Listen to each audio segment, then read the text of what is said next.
Catherine. Morning, this is Iain Lee, BBC Three Counties Radio. It's Friday. And I'm off straight after the show. My boys are taking me on a special birthday surprise somewhere. I don't know where. All I've been told is I have to bring a torch. Huh? It could actually be something quite unpleasant. As long as it's not an internal examination, I'm fine. Although my boys know me so well. Lots coming up on the show this morning, or as always, it'd be good to get your thoughts on these. You were very busy on the phones yesterday. We'll have some more of that, please. The Facebook and the texts are great, but it's kind of nice for you to come on the phone and have a laugh and maybe even have an argument. I don't mind that. Feisty Friday, I'm calling it now. It's better than what was suggested a few minutes ago by members of my team. Dearie me, your licence fee is paying their wages. I would question that. The number of apprenticeships on offer in Hertfordshire has more than doubled compared to this time last year. Have you been an apprentice or taken one on?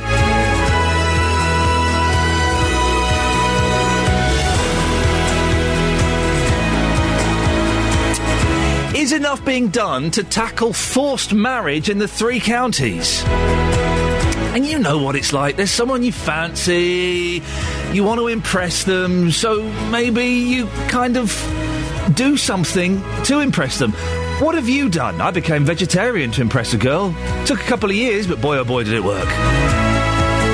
What have you done to impress the opposite sex? Facebook.com/BBC3CR. You can send me a text, 81333. Start your text 3CR. Put your name on, please, otherwise I'm not going to read it out. But the best way, look, all of the lines are free, so give me a phone call, 08459 455 555. Across beds, hearts and bucks. This is BBC Three Counties Radio. The number of apprenticeships on offer in Hertfordshire has more than doubled compared to this time last year.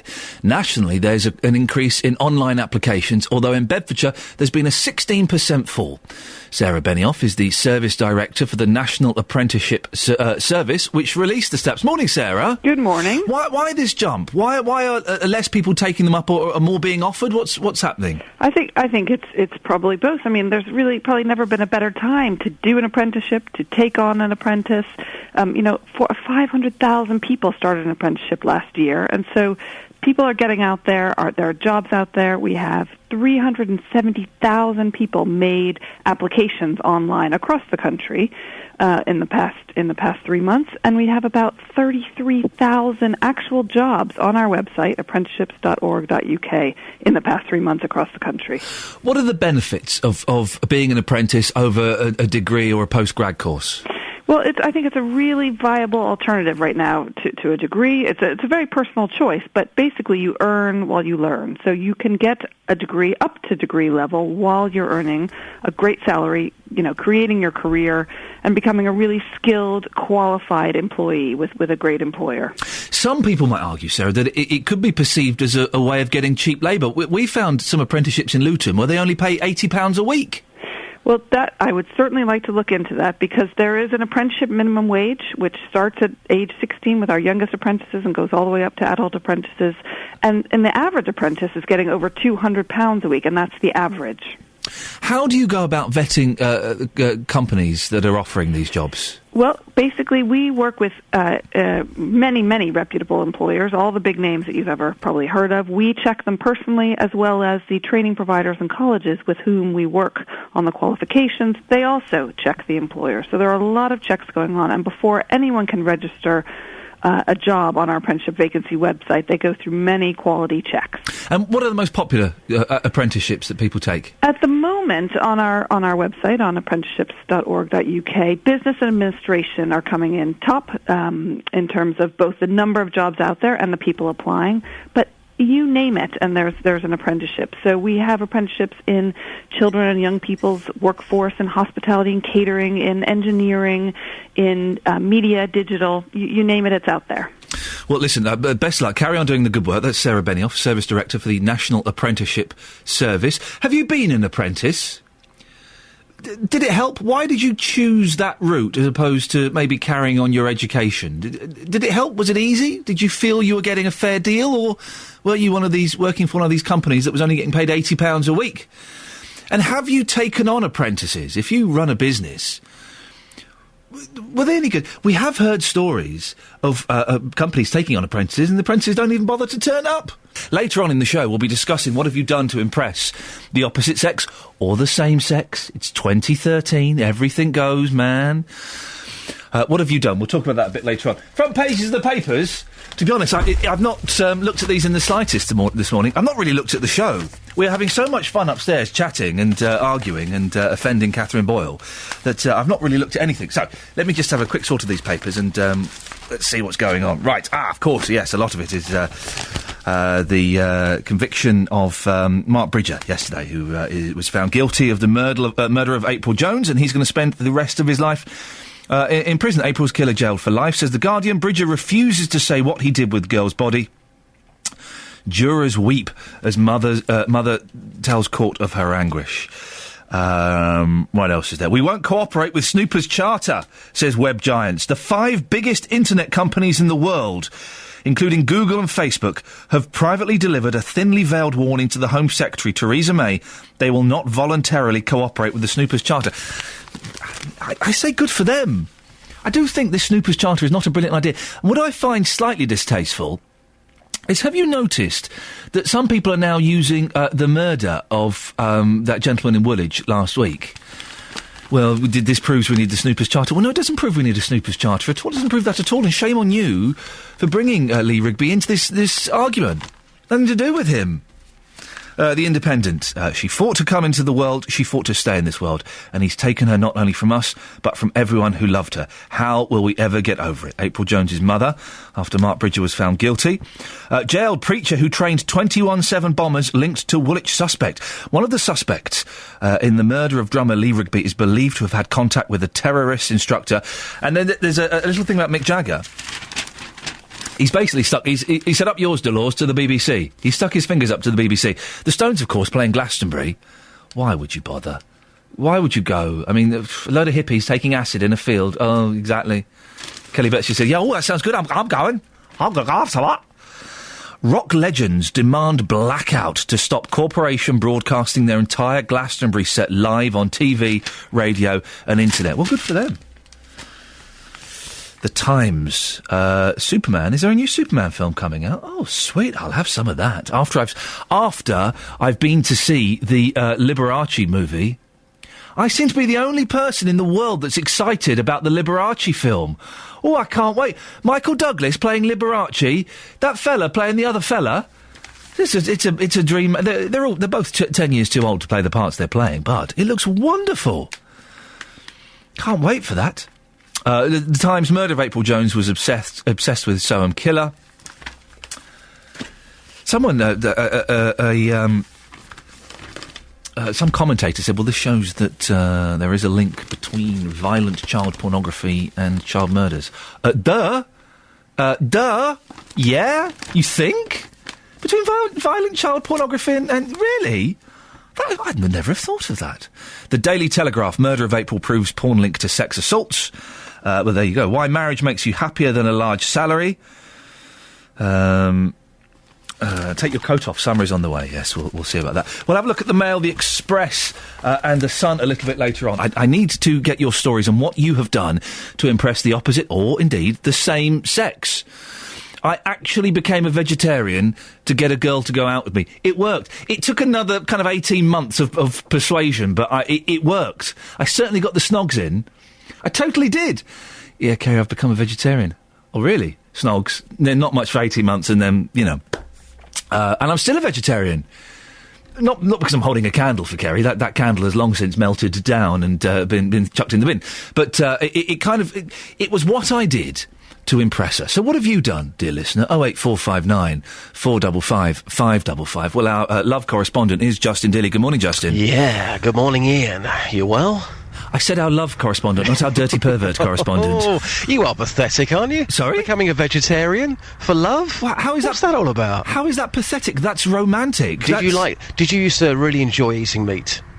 I used to like a bit of roast lamb. Yeah, and you gave that up. I gave it up for... Somebody should love you for you. You shouldn't have to change. But it's ridiculous. But what I was doing, Justin, is I was saying to Kerry, look, I am so in love with you, I will do anything, and look, this is just one small little token gesture I've made. No. Well, you must have done things to impress girls. Yeah, I've done lots of things to impress girls, but I certainly wouldn't change who I am. I certainly wouldn't give up my meat. I like to cook, though. They wouldn't want you to. That's what they see in you. They see, yeah. I cooked a lovely meal once for Valentine's Day. Took me about 3 hours to cook it. It was all beautiful.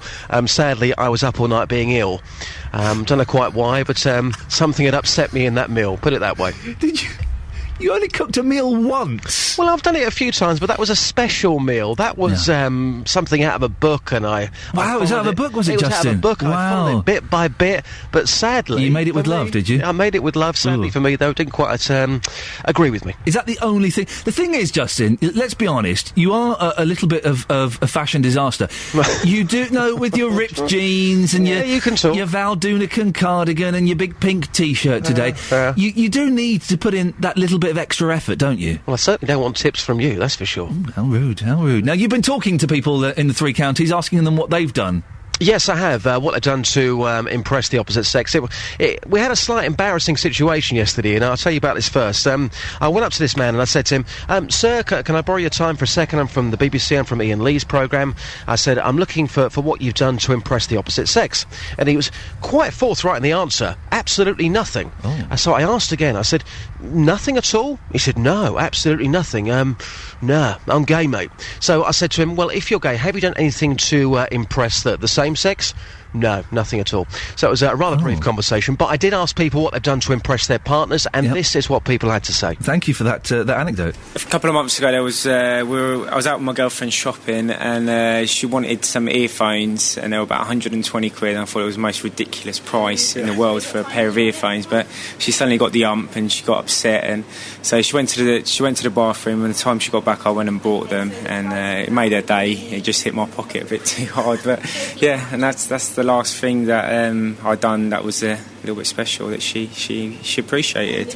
I would cook for a woman. Best way in my mind, works most of the time. Okay. so what do you cook?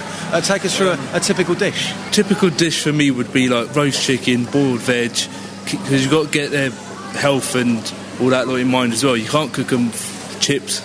It's just not a woman's heart. They want the easy, healthy option. It's got to be tasty and healthy. Definitely. And what do you think about Iain back in the studio? Iain became a vegetarian to impress his other half. Is that just bordering on ridiculous?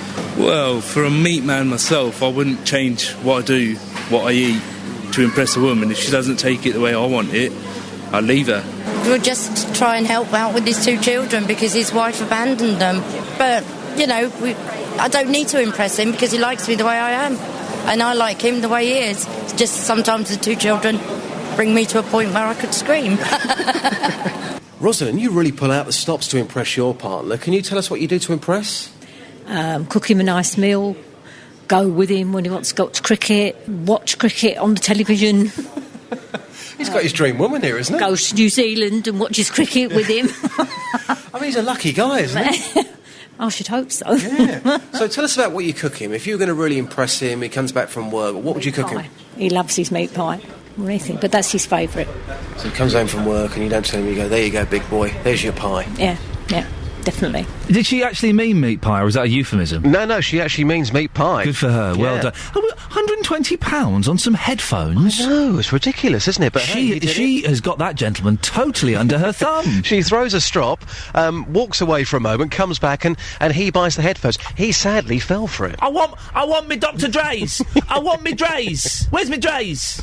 Yeah, me Dre's. Silly stuff. But so, what could a woman do to impress you, Justin? What would you like? What would I like? I would like someone to sew up your jeans, or sew up my jeans for me, to cook me some nice meals, and to write cards. You know what? I'm a man of words. Write cards? Yeah, to write me a nice card every now and again, just to say... What does that even mean? Well, you know, writing nice cards. You go into a shop, you buy a card. You know a card? Heard of that? I know a card, but what, for your birthday? No, just, you don't have to write a card for birthday or Christmas. You can write a card just to tell somebody that you love them. No, what? I like that. No one just giving a card just for the sake of giving a card. So what, you come down and there's your cornflakes, there's your orange juice, and then there's a card. All right, Justin, I really love you. I just bought this card to say that. Yes, absolutely. That's mental. I do that quite often. Really? Yes. The cards are really expensive. Oh, come on. You're looking at about £1 for a card. You buy the classy ones. Oh, I'm sorry, Exactly. Just, I didn't realise. Buy a nice pack for what, £2 or £3. Keep them there for the year. But no, in all seriousness, yes, let's be serious. That's really nice. That's really, really nice, because every now and again you've got to tell your partner what she means to you, and I think the best way to do it is to do that with you sitting down and writing it. None of this computer nonsense. Sitting down and writing it. Well, Justin Dealey, every time I get a glimpse into your mind, I really... Get scared? I do. I wish I didn't know you. Thanks, Ian. Justin, speak to you later. Cheers. Good lad. There we go, Justin Daly. Who just gives cards just for the sake of giving cards? I rarely do it on birthdays. I certainly don't do it at Christmas. I'm not going to spend money on a Christmas card. He wants the women in his life just to give him a card for the sake of giving him a card. I suspect the gentleman is having some kind of nervous breakdown. Well, it's over to you. What have you done to impress your partner, the opposite or indeed the same sex? 08459 455 555. Or do you not bother? Are you one of those, you got to take me as I am. If you're not digging what you're getting, then get out of here. 08459 455 555. You can go to facebook.com/BBC 3CR. Or you can send me a text, 81333. Start your text 3CR. Put your name on the text, please. Across beds, hearts and bucks. This is Iain Lee. BBC Three Counties Radio. Morning. Coming up in the next 30 minutes, Ultimate Frisbee. And what have you done to impress your partner? 08459 455 555. Now, we've all played with a Frisbee. We've all been in the park and chucked a Frisbee at a dog or at a child. But my next guests are taking that to another level. The first Ultimate Frisbee competition of the year is kicking off tomorrow in Hertfordshire. Around 80 teams from across the UK are going to be competing at Arsenal Football Club's training ground in London Colney. We've got Kat Gale from St Albans, part of the Ultimate Frisbee Team GB, and also teaches the sport at schools in Hertfordshire. And her husband, Luke Tobizovic. Did I get that right, Luke? You did indeed. I did, okay, I was panicking. He also plays for Team GB. Luke, we'll start with you. Turns out Ultimate Frisbee... It doesn't have razor blades on the side or anything. No, it doesn't. It's just a name made up in America, so it comes across that way. Just thinking if you want to make it a bit more dangerous, just, it's something... Yeah. What is Ultimate Frisbee then? So Ultimate Frisbee is a team sport with a disc. It's played 7-on-7 on a 100-metre by 40-metre pitch, which is slightly longer than a football pitch, but narrower. It's like a cross between American football and netball. Yep. At each end of the pitch there's end zones. To score a point, your team have to catch the disc in the end zone. Yeah. You can't run with the disc. Oh. It's a non-contact sport. Oh. And it's self-refereed. There's no referee? Kat, that sounds like nonsense. Yeah, it does to most people to begin with, but actually once you get playing and you get used to it, and it works really well. You don't get any dirty players taking dives or what do they call it in cricket? Sledging, where they come up and they badmouth your mums and things. You don't Put it this way, there's no word for it in Frisbee because it doesn't happen. Oh, I see. So, I mean, it's... the better way of thinking about it is that everyone is a ref, so everyone has to know all the rules there are. Right. And the system is set up so that if you make a foul call, for example, which is a perfectly legitimate call, if you agree on what happened, then play carries on as if the foul hadn't happened. If you disagree, then the disc goes back to the last uncontested thrower. Wow. So the idea is that everyone plays as competitively as they possibly can, and trust me, if you can find competition in throwing a Frisbee around, you're pretty competitive. It sounds like a socialist nirvana then. You're all kind of helping each other and agreeing with each other. How did you get into it? Kat, how did you get into it first? So my brother played for a couple of years at uni, and he really enjoyed it, and so that was one of the things I looked for when I went to uni myself, and sort of started playing with the university team, and then over the holidays I play with sort of Luke and my sister's team sort of in Newcastle, and then we'd compete in sort of national competitions up and down the country. So it's mixed teams, is it? So there's different divisions of play. Right. There's the open division, which is 99% guys these days. Yep. There's a women's division, which is women only. And then there's the mixed division, which is both genders. Right. And it's one of the few sports that you can play on field equally without too much trouble. Okay. And what's happening this weekend then? What's the big event? So this weekend, down in London Colney. Yep. Is the you're getting you can I know you're getting bossed around by cats. No, it's my fault because I said the Arsenal training ground. It's not. It's UCL. So, there we go. Let's make that clear. Sorry about that. No, we're really grateful for them. There's sort of 1,000 players that will sort of land on this pitch tomorrow. Yeah, so we've got 88 teams coming from the UK. So that's 6 coming over from Europe. Yep.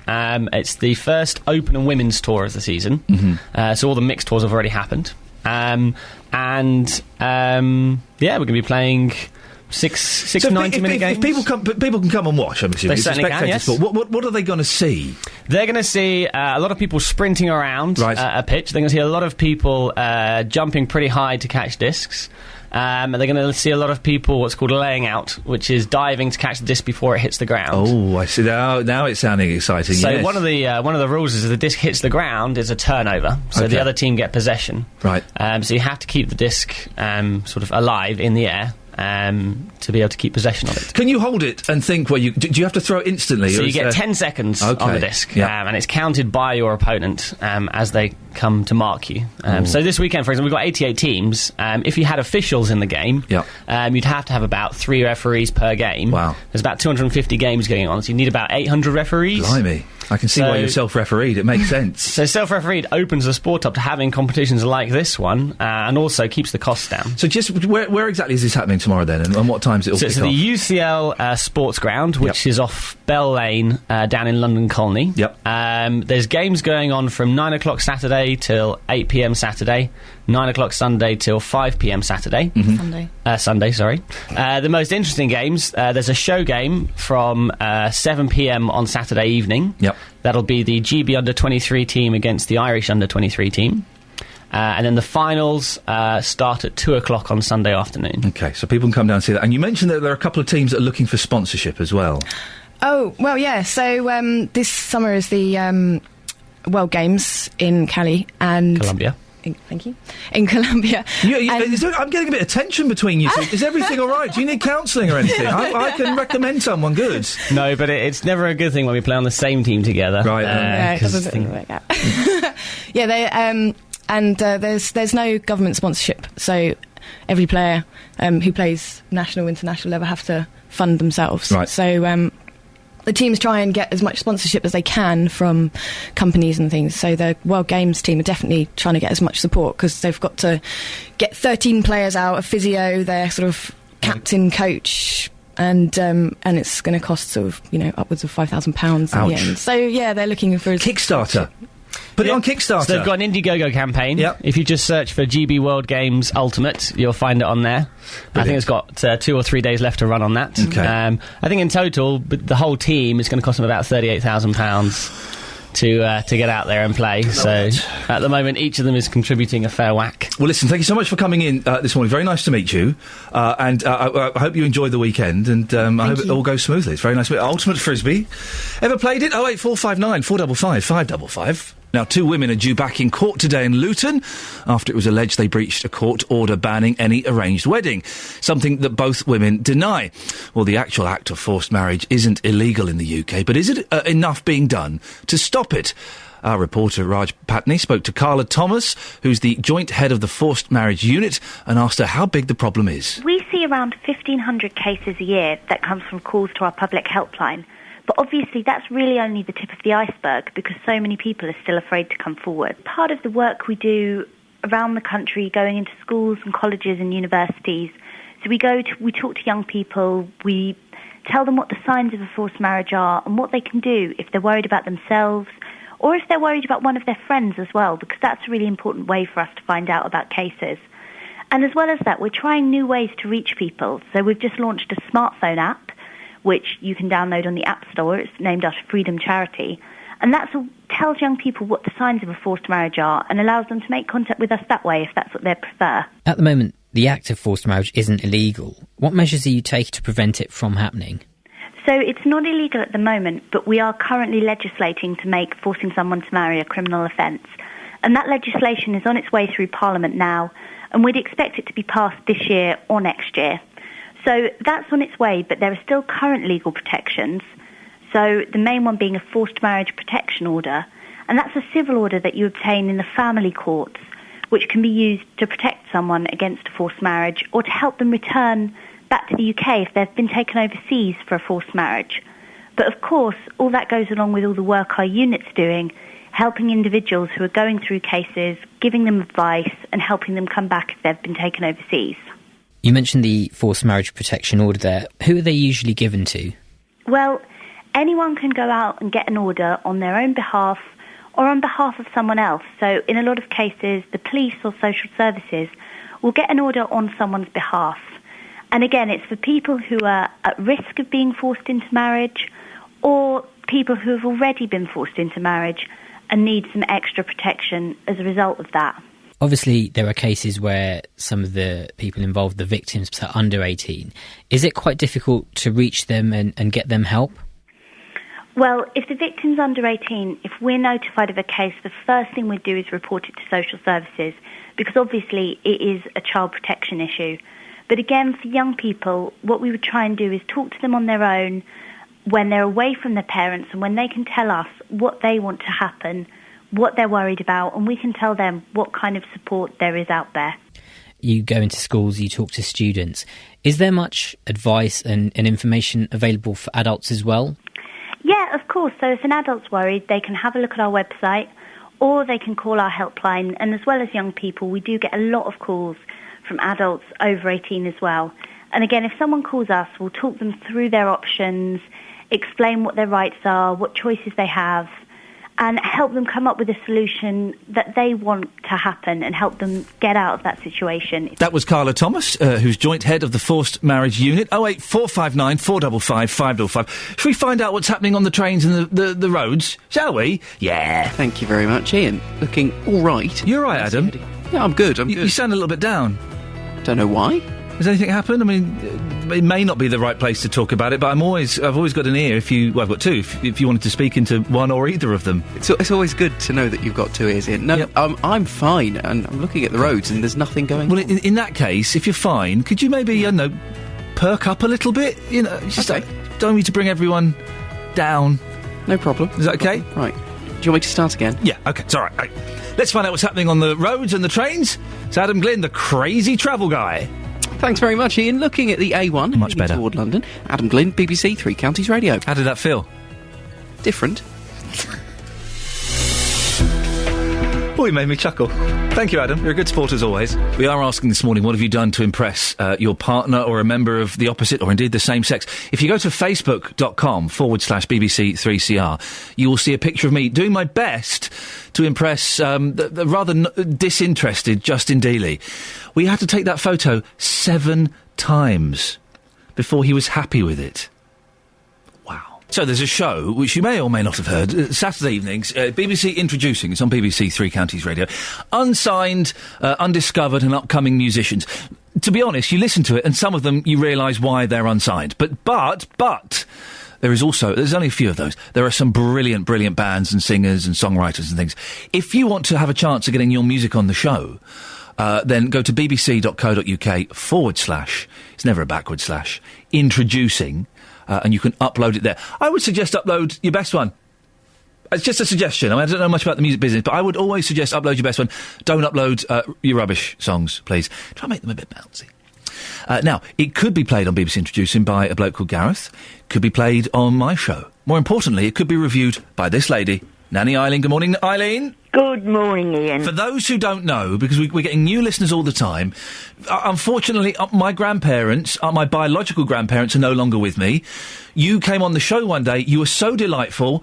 I've adopted you as my new Nanny Eileen. And it's going rather well, isn't it? It is, isn't it? Are you enjoying it? Am I being a good grandson? Oh, excellent. Yes. I couldn't ask for better. Oh, you're lovely. Now, Nanny Eileen, what have you been up to this week? Well, not a lot, because it was a little bit chilly and a little bit damp, but we did have a lovely walk on the Heathland at Royston on Wednesday. That was beautiful. Yeah. Oh, now, you mentioned the Heathland at Royston. One of the things when you're a celebrity, Nanny Eileen, when you're famous, is you get invited to things. You get invited to various events and functions and premieres and things like that. Well, Nanny Eileen, you're a celebrity now. You've been invited to a function.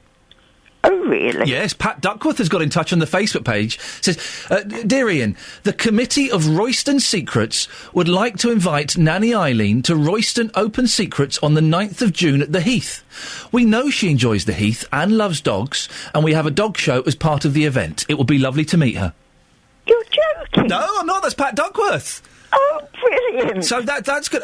I've just looked up this Royston Open Secrets online. It doesn't look bad. There's a barbecue. Yeah. Fingers crossed the weather's nice. Kids' activities. Do you like kids' activities? Oh, I love them, yes. Do you? Oh, classic cars. You like your cars? Oh, yes. Dogs' agility and lots more. Oh. So you should go along and be guest of honour. You've been invited. You should definitely get a few free free ribs on the barbecue. No, I'm a vegan. Oh, good for you. Did you do that to become to impress someone? Good grief, no. Oh, I became a vegetarian to impress Kerry. Oh, did you? Yes, I did. Yeah. Oh, I did it for a joke. Actually, I've been a vegetarian most of my life, and got into veganism about 10 years ago. And did it more or less as a joke and stuck with it. How can you become a vegan for a joke? It's one of the biggest lifestyle changes you can make. Not really. Oh, it is. It is tricky being a vegan. I've met some vegans. Most of them are bonkers, aren't they? Yes. Yeah, exactly, yes. Well, listen, Nanny Eileen, you're here to review the BBC Introducing track this week. Yes. It's by a group called Still Young. Yes. The song is Still Young. It's like it. I like it as well. It's by Broken Boats. Yeah. They're a 4-piece acoustic folk band from St Albans. Oh, brilliant. Do you want to have Broken Boats? It says Broken Boats on my screen, Kelly Betts. It says, Kelly Betts, it says Broken Boats on the screen. Go on there. It says, I'm going to get her to apologise to us, Nanny Eileen. I'll not stand for this. It says Broken Boats on my screen, Kelly Betts. On your screen? Yes, on my screen. On your script? On this screen. That's an error. Would you like to apologise to myself and Eileen? I would like to apologise. Oh, bless her. Yeah, you say bless her, Eileen. We've got to keep... People think I'm harsh with my team, but we have to keep them under control, otherwise they'll be up... Are you sure it's... Are you sure? Yeah, I'm sure. The script says it's called Still Young by Broken Boats. So you don't mean that apology, do you? No, I don't mean the S either. It's just Broken Boat. You're fired. Right, Eileen, should we have a listen? I'll speak to you at the other side of this. Okay. Well, there we go.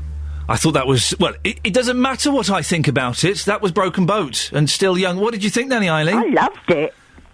It's good, wasn't it? I really liked that. He's got a very sweet voice. Oh, and the words meant something, and they were positive. Whoever wrote that is a poet. Yes. They didn't just bang that out in 5 minutes. Oh, baby, I love you. Come on, let's go and do it somewhere. Yes. It was positive. It was poetry. Yeah, that was beautiful. And I did like that acoustic guitar sound. Oh, so did I. Oh, it was so crisp. Yeah, 11 out of 10 for that one. Oh, you've given it a mathematical impossibility. I like it when you get excited. Exactly. Eileen, listen, have you got anything planned for this weekend? Yes, I'm going up to London on Sunday. Oh. To meet up with some friends. Oh, that'll be nice. And have a bit of fun. Oh, lovely. Yes. Please, listen, don't give the Three Counties a bad name. Don't get drunk and start graffitiing and causing trouble, will you? I wouldn't do anything like that. I might be drop a lager, but I'm not allowed. Drop a lager. Eileen, have a lovely weekend. It's always nice to talk to you, and I'll speak to you soon. And you. Cheers, my dears. Care. Bye-bye. There we go. Nanny Eileen, isn't she just a gift to us all? 08459 455 555 is the telephone number if you want to give me a call.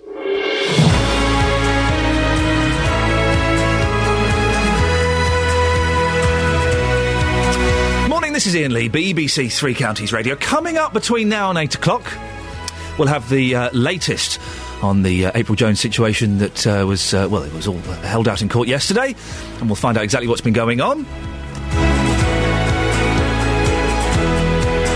The number of apprenticeships on offer in Hertfordshire has more than doubled compared to this time last year. Have you been an apprentice, or have you taken one on? And what have you done to impress the opposite sex?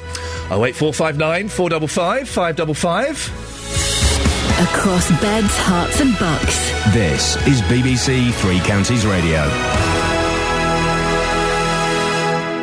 There are calls for internet search engines to do more to block child pornography in the wake of the April Jones murder.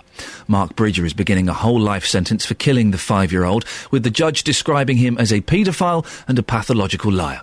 Well, during the trial, it emerged that detectives found images of child abuse on Bridger's laptop. Our reporter Paul Scoynes has the latest. Paul, campaigners say that not enough is being done. Yes, Ian, various charities have spoken about this. We've heard from the NSPCC, we've heard from various women's violence groups as well. And John Carr, who's a member of the government's Council on Child Internet Safety, has said that by making the number of sites that are available automatically blocked by search engines, you actually then would make it more difficult for paedophiles to access these sorts of graphic images. And he says that search engines could and should be doing more. We've seen from various charities that there is a link between viewing graphic sexual images and then committing crimes. Former head of the Child Exploitation and Online Protection Centre, Jim Gamble, has actually described Bridger's behaviour. He was using these images, and if he had been arrested simply for viewing those images, he might not even have gone to prison. The fact of the matter is, we need to learn lessons. We need to step back and say, what else do we know about this person viewing these images? He was a liar, a habitual liar. Everyone's friend on the outside and no one's friend on the inside. He went from relationship to relationship where he was controlling and abusive. What measures are currently in place? Well, if you go to Google at the moment, the current default setting is moderate, and campaigners are saying that they should introduce their safe search option as the default setting. What that does is automatically take out those hardcore pornography sites and actually make it far more difficult for children and also paedophiles to access this sort of material. Google have said that they have a zero-tolerance policy on child sexual abuse content. They say that they're members of the Internet Watch Foundation, which is a group which identifies these problem sites and then tells the search engines about them, and then the search engines remove them from their servers, effectively blocking them from the internet. And they say that when they discover this sort of imagery, or at least are made aware of it, they then respond very quickly and remove it to their systems and report it to the appropriate law enforcement authorities. So they say that they're already doing that. There are, however, concerns that perhaps there's a sluggishness from this from the internet search engines, because they're waiting for all of them to do it at the same time, because there is a concern that there's a competitive element to this. Gosh. If one doesn't do it, then the others might be used to so that which seems crazy, really. Well, what seems obvious to me is that there must be an impact on child pornography and the behaviour of paedophiles. Yes, there is seemingly an increasing link between that. Peter Davis, who's the chief executive of the Child Exploitation Online Protection Centre, CEOP, has said that the viewing of these images does lead to an escalation in offending. He says that it results in offenders committing contact with child sexual offences. Sorry, that's what they're officially termed. He says that in other cases there are images which are viewed, and once they're viewed, offending begins. He says that there are clearly ongoing impacts on the victims within those pictures as well, and that's something that Claude Knight, who's the director of Kidscape, says, and she says that more regulation should be considered. There is enough of a link for us to be concerned. It certainly seems to fuel the propensity and gives that sort of engine to the person who actually has that tendency to be attracted to children, because some of the images are so horrific, and one mustn't forget that each image is a crime scene. Well, thanks to Paul Scoynes for reporting on that. What do we do? What do we do? Should we just ban pornography on the internet? Is that what we need to do? Would you like to see that happen? We ban pornography on the internet. Oh, it couldn't be done because... Yeah, it could. You could. In Iceland, they've just introduced an opt-in system. So no one can access pornography on their computer unless they kind of phone up their service provider and say, yes, I'd like to view pornography, please. And you opt into it. Is that what we should do here? Should we ban pornography on the internet? 08459 455 555. Across beds, hearts and bucks. This is Iain Lee. BBC Three Counties Radio. Good news for people applying for apprenticeships. The number of vacancies in Hertfordshire has gone up by a whopping 109% compared to this time a year ago. That's 1,032 schemes compared to 493 last year. There's also been a 13% increase in bucks. Monarch Airlines, based in Luton, runs a successful apprenticeship scheme that takes on 12 new workers each year from the age of 16. Well, we can speak now to Wahid Akbar, who's from Luton Borough Council. Good morning, Wahid. Good morning. You must feel pretty lucky to have industries such as Vauxhall and Monarch here. Yes, very fortunate. We have Yes, Luton Airport. We have Monarch Airlines and EasyJet, and we also have university, and in that sense, we are very fortunate. Have you noticed a significant change in the attitudes of firms towards apprenticeships? Yes, we have the learning and development scheme in Luton Borough Council. They are working with local businesses or the employers, and also the teaching with the the learners, the young people. Is there not a chance, though, Wahid, that these people that take on apprentices, they're exploiting them, and it's a way of getting cheap labour?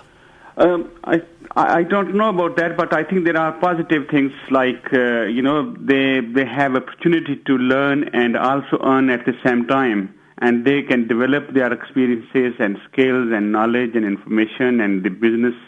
There are listen, there are definitely positives. Of course, there are for people who may not be suited. Exploitation, you can, this is a negative impact, but we haven't seen in Luton, our learning. Adult learning program, which is we offer apprenticeships, and there are many successes which we think, as you said, in Hertfordshire and the other areas, the apprenticeships increased, and we have too. And we had actually 50 external with the employers schemes, and we have apprenticeships for 50 within the Luton Borough Council. Even in the council itself it's taking on apprentices. Yes, that's right. What kind of jobs? A very good program, actually, and very successful. What kind of jobs would apprentices be doing in the council? Teaching assistants, administrative work, and social health and social care workers, and that kind of things. But there are others, with the external as well. We have IT technicians, customer services assistants, accountants, gardeners, motor vehicle technicians, carpenters, electricians, painters, decorators, plumbers, leisure assistants, teaching, and they call childcare assistants and health and social care workers. Well, Wahid, listen, we have to end it there. Thank you very much for coming on. That's Wahid Akbar from Luton Borough Council. Well, there's a long list of things that they were doing there. If you've been an apprentice, do give us a call. It does sound like a lot of fun. 08459 455 555. On FM, AM, online and digital radio. This is Iain Lee. On BBC Three Counties Radio. So, years ago, I impressed a young lady by becoming a vegetarian. Yeah, I know, and it worked! It worked. What have you done to impress a partner? Member of the opposite sex? Hey, whoa, or the same sex? I don't mind. I don't mind. Seriously. I lived in London for a long time. I've seen it all. 08459 455 555 is the telephone number if you want to give us a call. Stephen has emailed in. This is what I did for love. It's a picture of him on his wedding day wearing a waistcoat covered in blue penguins. Oh, no, Stephen, that picture's going to last forever. Did you have your Homer Simpson socks on as well? That picture's going to last forever. You cannot mess around with the wedding photos. That's something that you've got to get spot on. It's got to be timeless classic. So you don't want to date. You can have a look at Stephen in his waistcoat by following us at BBC 3CR on the Twitter. If you go to the Facebook page, you'll see a picture of me doing my best to impress a cold-hearted Justin Dealey, who seems very unimpressed by what I'm doing there. Sue says, I give up now, Iain. Justin is obviously more interested in the camera. He is! And then Richard says, nice shirt. Why does everyone, whenever I post a picture of me in one of my shirts on the Facebook, why does everyone start having a dig at my shirts? This is my lucky shirt, fact, and it's my favourite shirt of all time. I've had this for years. It's my favourite shirt. I've had this for years. It's got a little stain on it. It's beyond, it perhaps should have gone a long time ago. This is my favourite shirt. How dare you? Quick look at the last three front pages of the newspaper, shall we? The Daily Express, picture of Mark Bridger, who was sentenced to life yesterday for killing April. April Jones. And the house prices surge again. House prices are going up at their fastest in 18 months. And also, police close in on Bomber Command Memorial Vandal. The Daily Mail. There's a picture of Mark Bridger in makeup. And Esther Ranson. I confess, I've worn wigs for 30 years. Literally couldn't care less. And the Sun. He won't ever say where our baby's body is again, Mark Bridger. And on the subject of Mark Bridger, the connection between child pornography and his actions have been drawn quite categorically. What do you think? Should we just ban pornography on the internet? Stop it. If you want pornography, you can go. Let's do it the old way. You've got to go and buy a copy of Razzle somewhere. You've got to get a copy of Club in the news. You have to face the humiliation, as I'll be honest, I faced as a teenager a few times, of walking into a newsagent. I know it's grotty and it's grim. Walking into a newsagent, waiting till the newsagent is empty, picking up a copy of Escort, buying it as quickly as you can, then shoving it in your bag. If you want pornography, you have to face a little bit of indignation. Indignity. 08459 455 555. Should we ban pornography on the internet? Simple question. 08459 455 555. Should we ban pornography on the internet? The link has been drawn. Quite an obvious link between child pornography and the behaviour of paedophiles. There's a link? Really? I would never... Of course there's a link between that. But just to make things easier, let's just ban all pornography on the internet. Peter in Walmer Green, do you agree? Absolutely. And not only that, but I would make them legally liable, just as if you or I published anything that was pornographic. I would make the directors of the internet companies legally liable too, and that would stop it in an instant.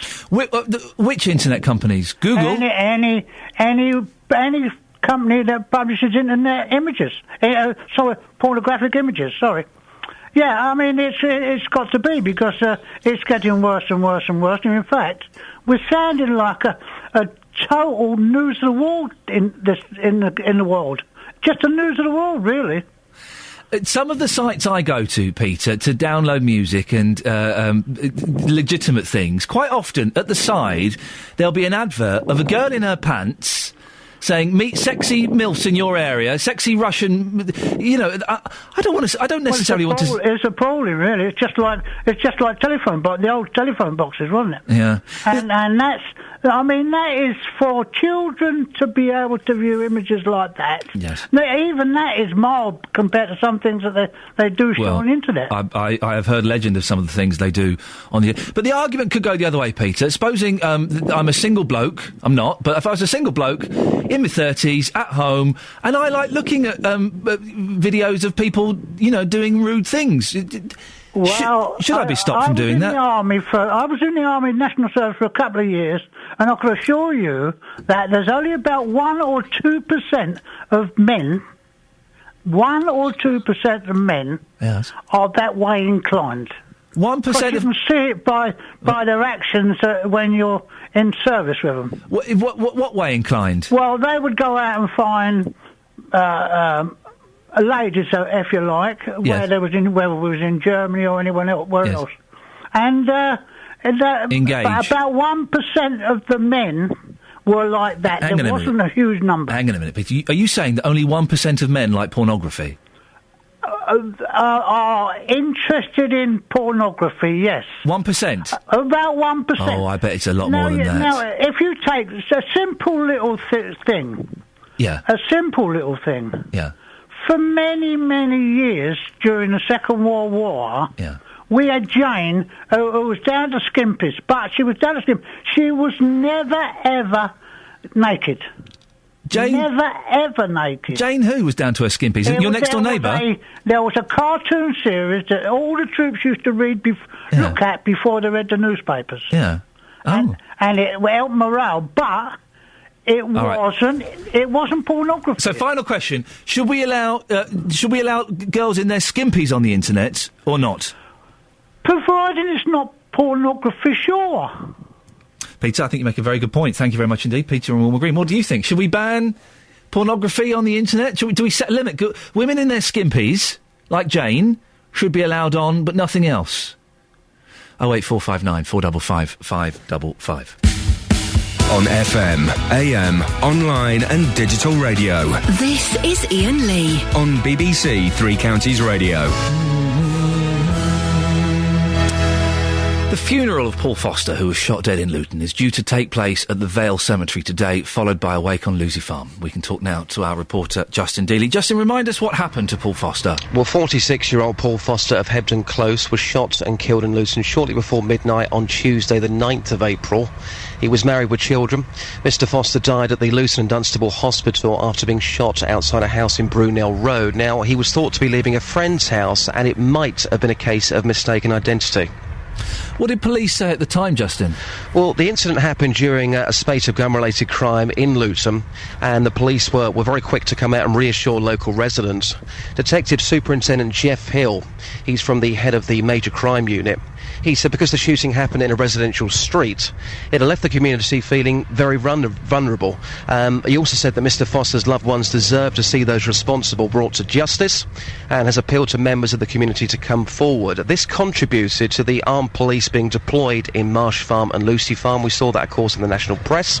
And this is Superintendent Dave Boyle from Beds Police, and he promised they would take firm action. I'm confident, given the number of resources, not just in terms of the overt policing resources, but the investigators, those that are out developing intelligence, that we will identify those individuals that are responsible for this type of armed criminality, and we will bring them to justice. I was going to ask, do you feel you're making good progress so far? I believe that we are. This is the number one priority for Bedfordshire Police at this time, and we are making sure that there are the right number of resources and right number of staff with the right skills to be able to address this issue. And there was a link, wasn't there, between Paul Foster and another shooting victim in the town? Yep, that's right. Paul Foster was the uncle of teenager Delaney Brown, who was murdered in Luton. 19-year-old Delaney was deliberately knocked off his bike by 22-year-old Carl Beckford driving a stolen BMW in September last year.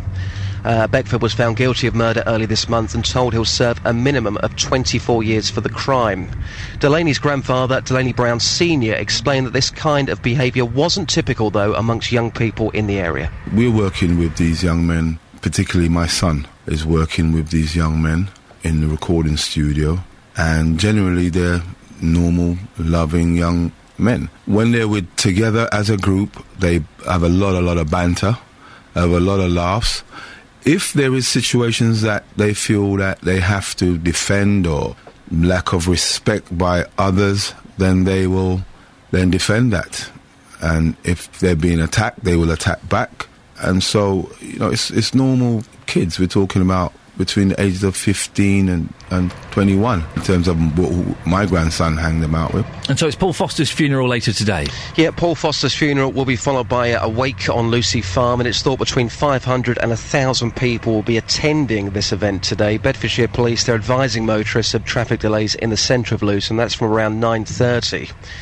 When the funeral cortege and a horse-drawn hearse will be making its way along Dunstable Road to the Calvary Church of God in Christ and then onto the Vale Cemetery.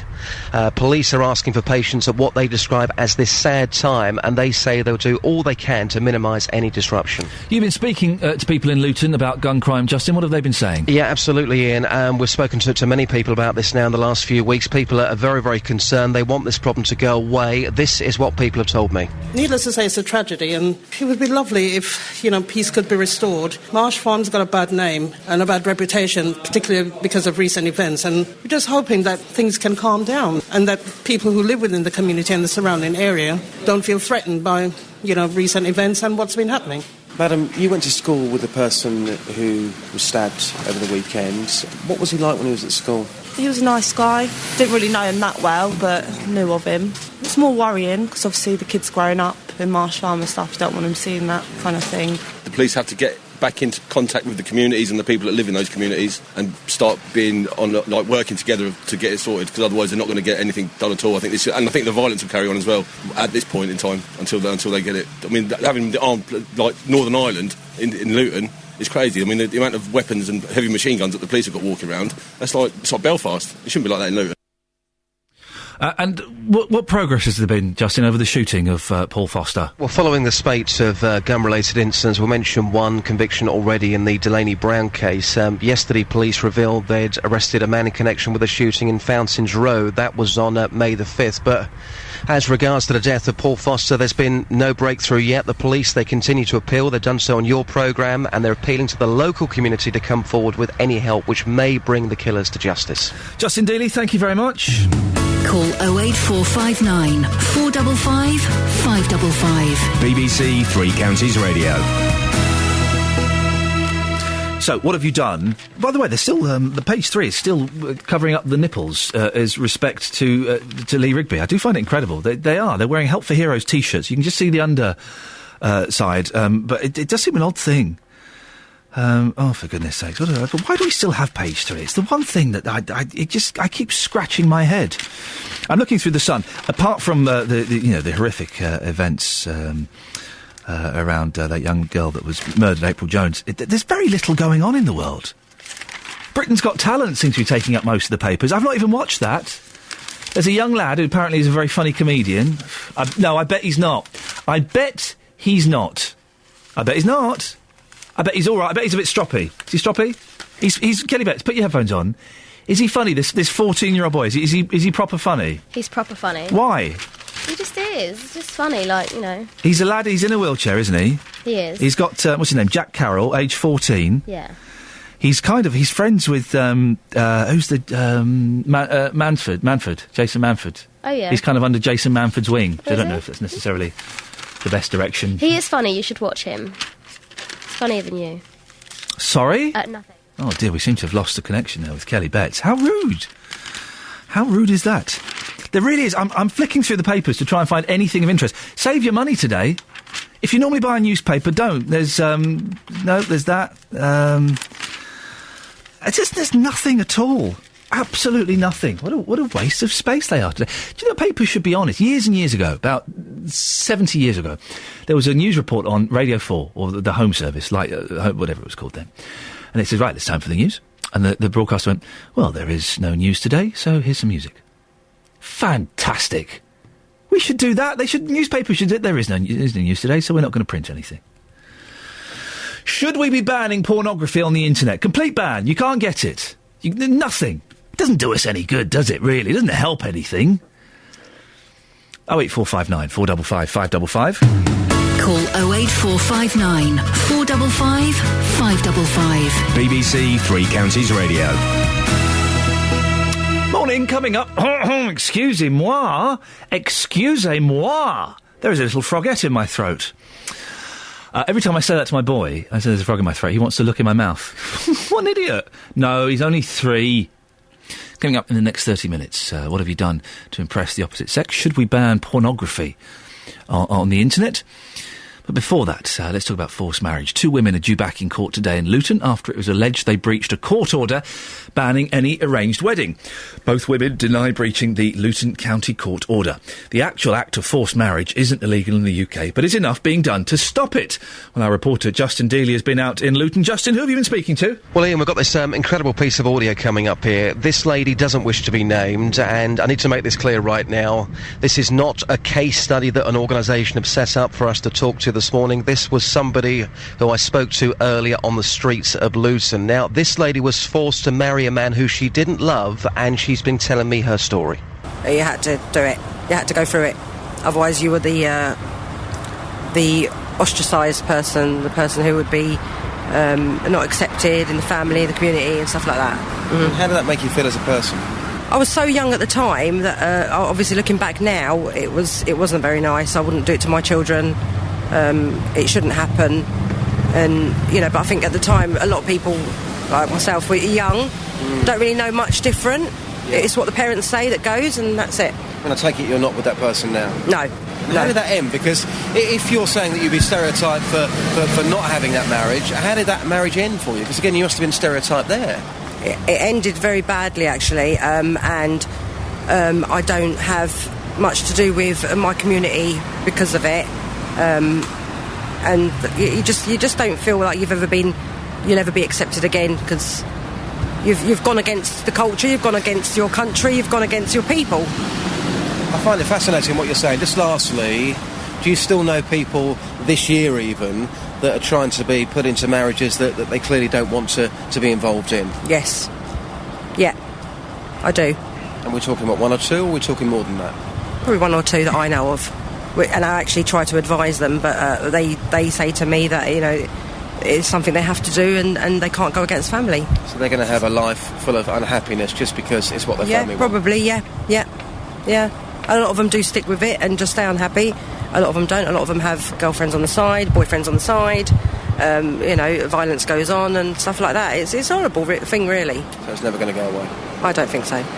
Well, we can talk to Dr. Nazia Khanum, who wrote a report into the issue of forced marriage. Is the doctor there? Whereabouts are we going? Good morning. You're there. Sorry, I do apologise. You weren't on my screen, and I can't function unless I have a screen in front of me because I'm an idiot. How bad is the problem of forced marriage? It is quite prevalent, actually, nationally and locally as well. If you look at the latest research report, which came out in 2009 in July, it was done by the National Centre for Social Research in the United Kingdom. And they looked at 10 local authority areas, and they estimated that per year in England alone, the reported cases across agencies and voluntary sector support services were between 5,000 and 8,000. And they also mentioned that this was the tip of the iceberg because most of the cases are never reported. So I should say that it is quite prevalent because we don't know most of the cases which happen in the shadows. You wrote a report a few years ago that focused on Luton. Is the situation particularly bad in Luton? I think Luton is a significant area in terms of forced marriage because of families which actually have patriarchal family system where the honour and shame, these kinds of concepts are very important for them. And traditionally, arranged marriages happened for a long time, but when arranged marriages go wrong and people don't consent, they're forced into marriage. So it happens in Luton, obviously, and there is a special court in Luton to look at the forced marriage protection orders. So without being a significant area, a special court wouldn't exist. How do these banning orders work? It does work if people actually report the non-molestation order, because every protection order will have conditions attached to them. And one of them would be probably that children can still live with the families, but they should not be molested or pressurized, or their passport shouldn't be stolen, or physical violence shouldn't happen. Then who would report that they had been molested? Yes, this is the problem, because the children themselves, I call them children because most of them are minors, actually. They're called children if they're under 18. And they are the ones who should actually report, but many of them won't report. Of course they won't. So it's an incredibly flawed system then, isn't it? It is, I know it is. What can we do to improve it, to protect these kids? Well, it is being tightened up now because, people are being encouraged through schools and colleges to report these kinds of things because most of these young people who are of marriageable age are probably in high schools and colleges. So their awareness is being raised through continual sort of, information giving, their rights and responsibilities and so on. So they hopefully, in increasing numbers, will report if there is any breach of non-molestation or something like that. Dr. Nazia Khanum, thank you very much indeed. We can speak now to Jasvinder Sanghera, who founded the charity Karma Nirvana, which helps men and women dealing with forced marriage. Jasvinder, you were also forced into marriage yourself, weren't you? What was your story? Good morning. Yes, I was. This was 33 years ago. I'm one of 7 sisters, and I watched the majority of my sisters being taken out of British schools when they were 15 years old to marry men they'd only ever met in photographs. I was 14 years old when my mother presented me with the photograph of the man I was to learn I was promised to from the age of 8. Wow. And I said no, I protested. And in the end, my family took me out of education because they could see I became a threat to them in terms of running away from home.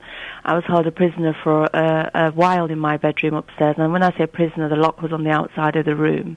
And this was your parents doing this to you? Yeah, not just parents, other people who are involved, you know, your sisters, your brother, other members of the family. And what would your sisters say to you? Well, my sisters saw me as being no different to them. They went through with it, so why was I any different? They didn't protest. I did. So, you know, they were wrapped up in if you don't go through with this, it's going to be a cause of shame for our family. And shame, that would have been the big thing, would it? Yeah, and I ran away from home in the end when I was 16 years old, and subsequently I've been disowned for the past 33 years. Sadly, one of my sisters took her own life when she was 24 years old. Because of the forced marriage? She was in a very abusive marriage. She turned to my family for help, and none of them would support her because it's better to stay with an abusive partner in a family dynamic that operates on a system than to leave your husband. It's a cause of dishonour. And I have to say, I'm not reassured that schools are engaging. At Carmen Havana, we dealt with 7,000 people on our helpline last year. One of the key issues is that school engagement is very poor. Schools are still reluctant to engage. Schools are still are refusing to put up posters because of the fear of offending and cultural sensitivities, and that is a real issue in the UK. This time of the year is very important because the summer holidays are around the corner. There will be many young people right now, as I'm talking to you, being prepared by their families to be taken abroad and forced into marriages come July and September. These banning orders I was just speaking to the doctor about, they can't work. If it's dependent on the young boy or young girl, I mean, it's a young boy, 15, 16, 17, to report it, it's unlikely they're going to, isn't it? What we have to be mindful of is that forced marriage protection orders are civil orders designed to change behaviour. So you're trying to get perpetrators to stop abusing the person, prevent them from years of their psyche, and my parents would never change, I can tell you that. There's no other order in this country whereby we return a victim back to the perpetrators. That's what we're doing. A forced marriage protection order is put in place. That person is returned back to all the perpetrators again.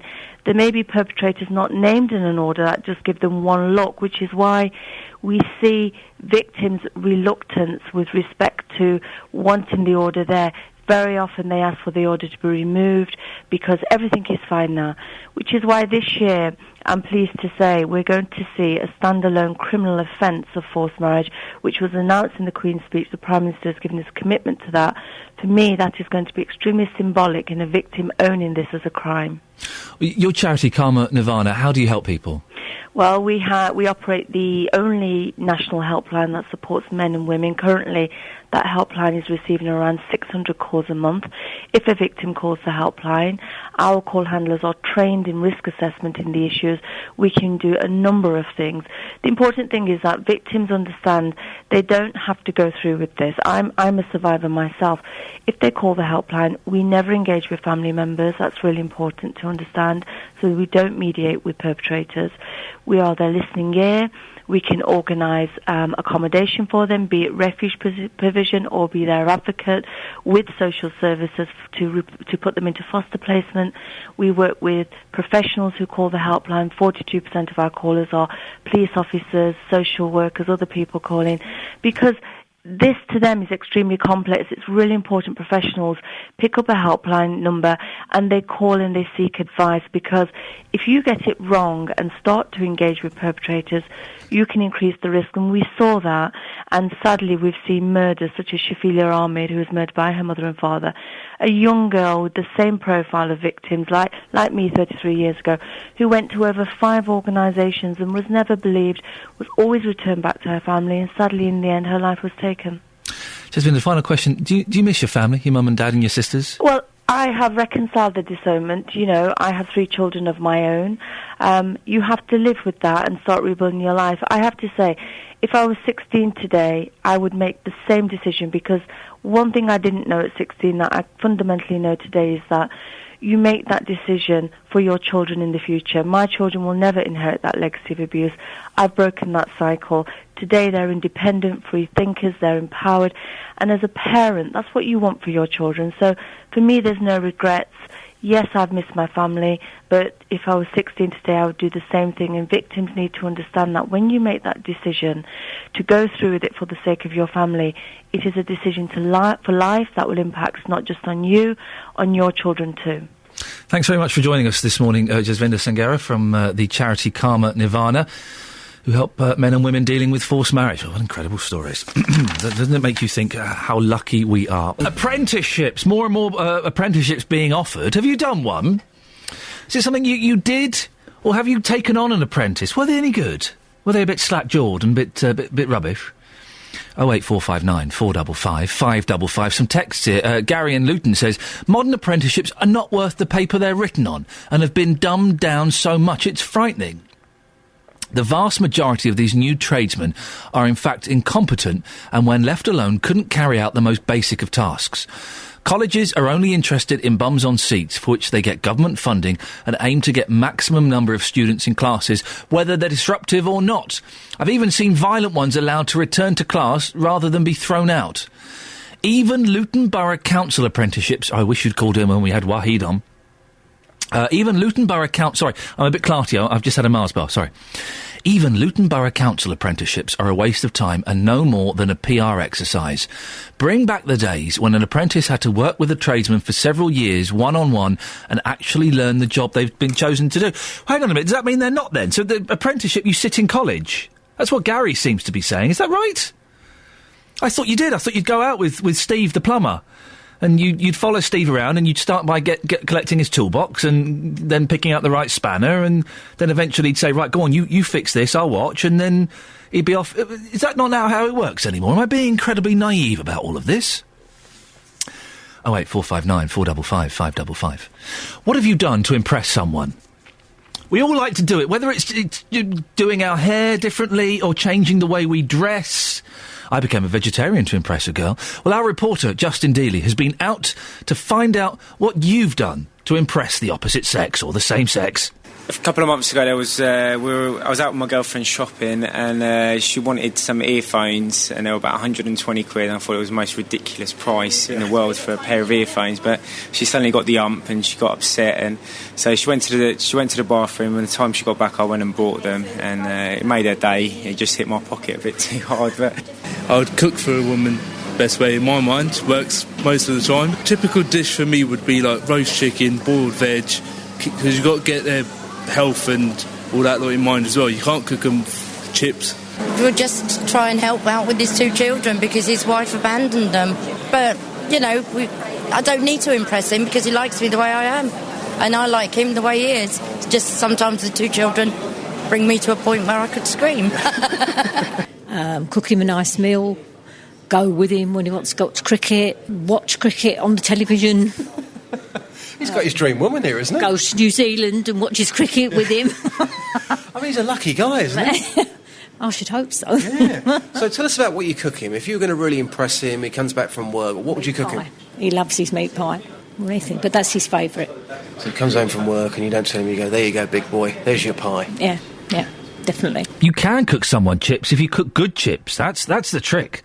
Well, Jackie High is a journalist and author. She lives in Buckinghamshire and might be able to help us on this. Morning, Jackie. Good morning. Listen, I became vegetarian to impress a girl. It worked. So I gather.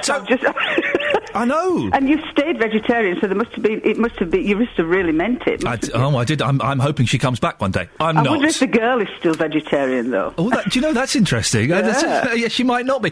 People do put a lot of effort in, don't they, into impressing the opposite sex. Yes, and I've been thinking about because I've been married for 45 years, right? And I met my husband when I was 15. Wow. Oh dear, what a mucky giggle you've got. It's a long time ago, isn't it? I've known him for 50 years. I mean, I'm only 65, so and I was trying to think back to those heady days when we started first going out. Yes. And I was singing, and I still sing, and I was singing in a little skiffle group thing that his cousin ran. His cousin played the guitar, and there was the guitar and drums and a couple of other people, and I was the singer in it. And my husband, who's tone deaf, he used to do the sound effects, you know, the amps and the microphones and things like that. He was like the roadie for it, if you like. Yes. And that's how so I sort of met him at Church Youth Club, which is very unexciting. And he used to come and do the sound on the band if we ever played at school dances and things like that. And So I got to know him that way, and I think it was singing the songs that he liked and looking at him while You were showboating for him. I probably was. Yes. But that's what it's what we do, isn't it? It's kind of the peacock effect. We see someone we like, we try and do little jumps and tricks and things to make them like us. That's it, and I was thinking as well that these days it's even easier to pull the wool over people. You fibbed about being a vegetarian at the time and then became one. Yep. Yeah, you did it, at least you... But when people do it on Facebook now and online dating, you can say almost anything, can't you?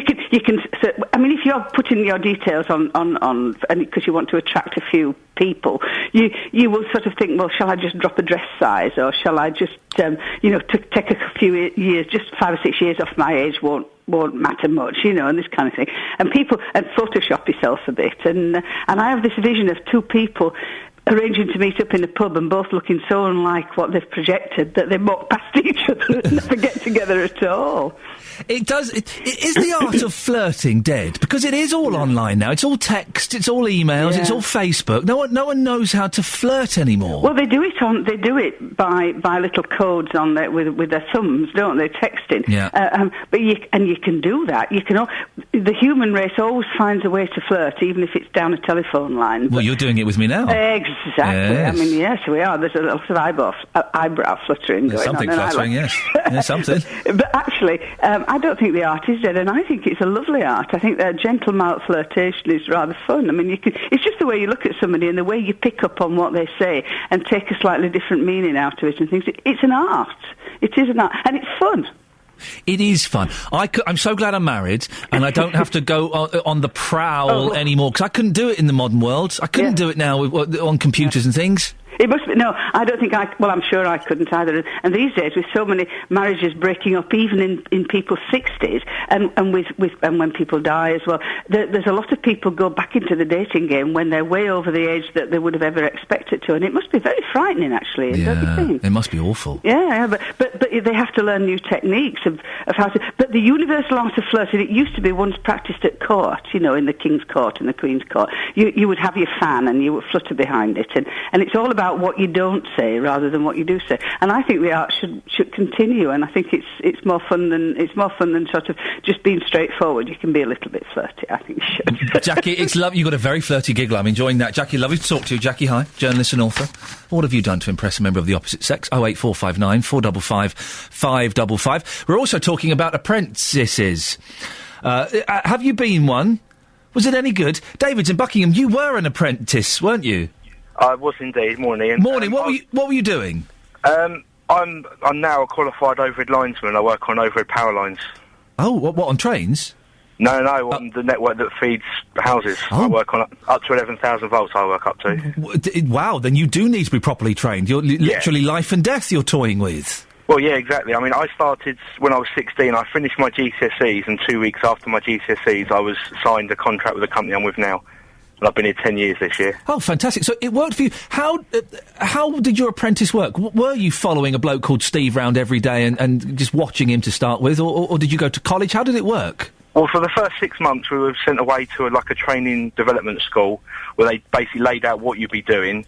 And then I went out on site with a team of 6 gentlemen, and I sort of followed them for the first few months, watching what they did, then got put onto the tools and started working and doing what they did. And it worked for you. It paid off for you. You didn't feel you were being exploited or anything? No, not at all. I mean, we've got now more apprentices coming through, and I'm at the stage now where I actually train new apprentices who come through. Oh, so you're continuing the cycle? Yeah. I mean, when I first started, all my friends laughed at me, if I'm honest with you, because they all at college having fun and playing, and I was only on £5,000 a year when I first started. Yeah. So everyone sort of laughed about it, but now it sort of comes to fruition when you finish and you're sort of earning more money. Yeah, but I was about to say, I bet you're probably doing better than a lot of the people who went to college, aren't you? Yeah, more than likely, yeah. and the people that are coming through as apprentices, are they any good, or are some of them a little bit thick?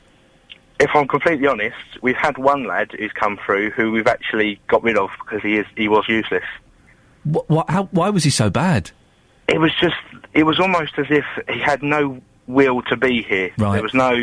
There was no oomph to get him going. He didn't care. He was happy to sit around all day on his phone and do nothing. Whereas we've got another lad who's literally just about to finish his apprenticeship this week, and he'll do anything. If you tell him to do something, there's no arguing. He goes and does it with a smile on his face, even if he doesn't want to do it. But I think that's the attitude you need to get through work. Of course it is, particularly in this day and age when there's not that much around. David, I appreciate your call. Thank you very much. Get the latest news and sport online at bbc.co.uk/3 counties. Now, you've not got a lot going for you. That was a really bad opening sentence. You start from quite a kind of base level. Still not good. I'll carry on. So I'm guessing you probably really have to pull out all the stops. It sounded fine in my head. It's just coming out... Is this your usual line? Wrong. That you use it with women? No. You have to work quite hard to attract the opposite... Still not winning, no. OK. What have you done to impress the opposite sex? I had a complete image change at the age of 12. At 12? It involved a very, very radical haircut and a lot of Benetton. The tennis clothes? Can a 12-year-old have an image? Well, they did where I grew up. And No, it wasn't. It was when I moved here. Oh. When I first moved here, I found myself in the midst of something of a fashion parade at school. Whereas before I'd never bothered about it. Turned out I was wearing the wrong trainers. Yep. I was a year more advanced educationally. So, being a geek and dressing smartly didn't really help. So I played dumb and cut my hair off. Got the boy. You should do the same thing here. Oh. That didn't go as well as I meant it to. In my head, it all sounded so polite, and the words came out, and really didn't.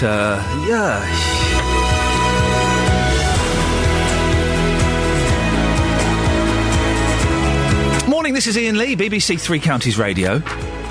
The number of apprenticeships on offer in Hertfordshire has more than doubled compared to this time last year. Have you been an apprentice or taken one on? I'd imagine that a lot of these apprentices are rather slack-jawed idiots.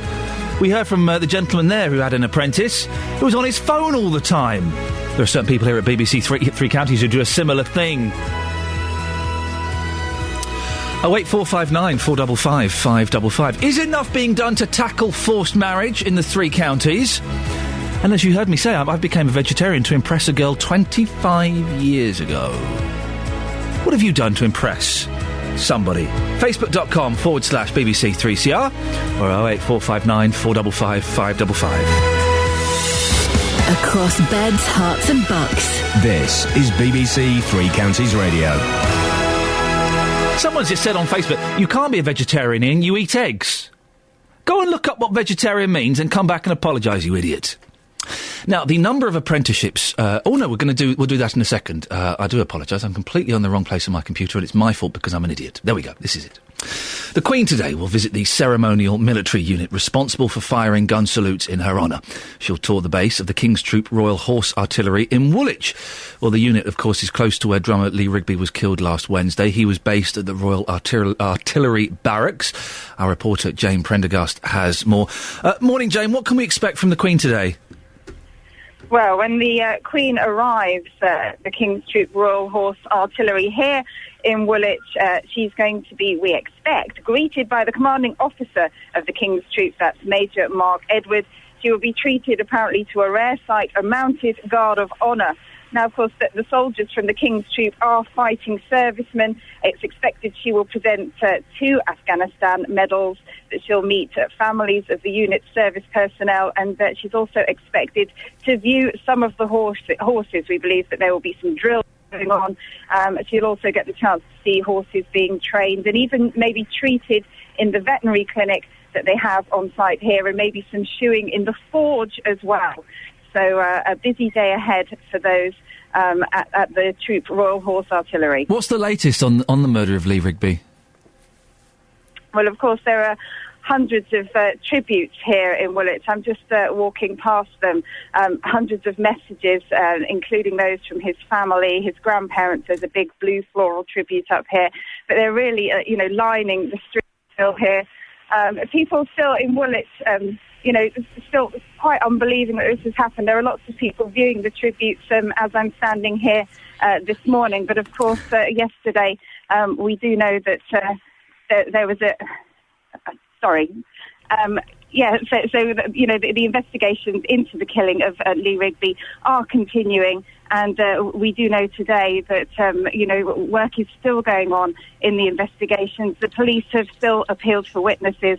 They're still trying to find out more about what happened, but of course a lot of focus today will be on the royal arrival here at the Artillery. Jane, thank you very much indeed. Jane Prendergast there.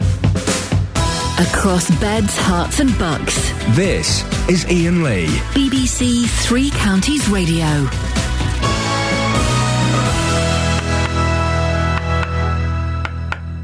There's been a huge increase in the number of apprenticeships available in parts of the three counties compared to this time a year ago.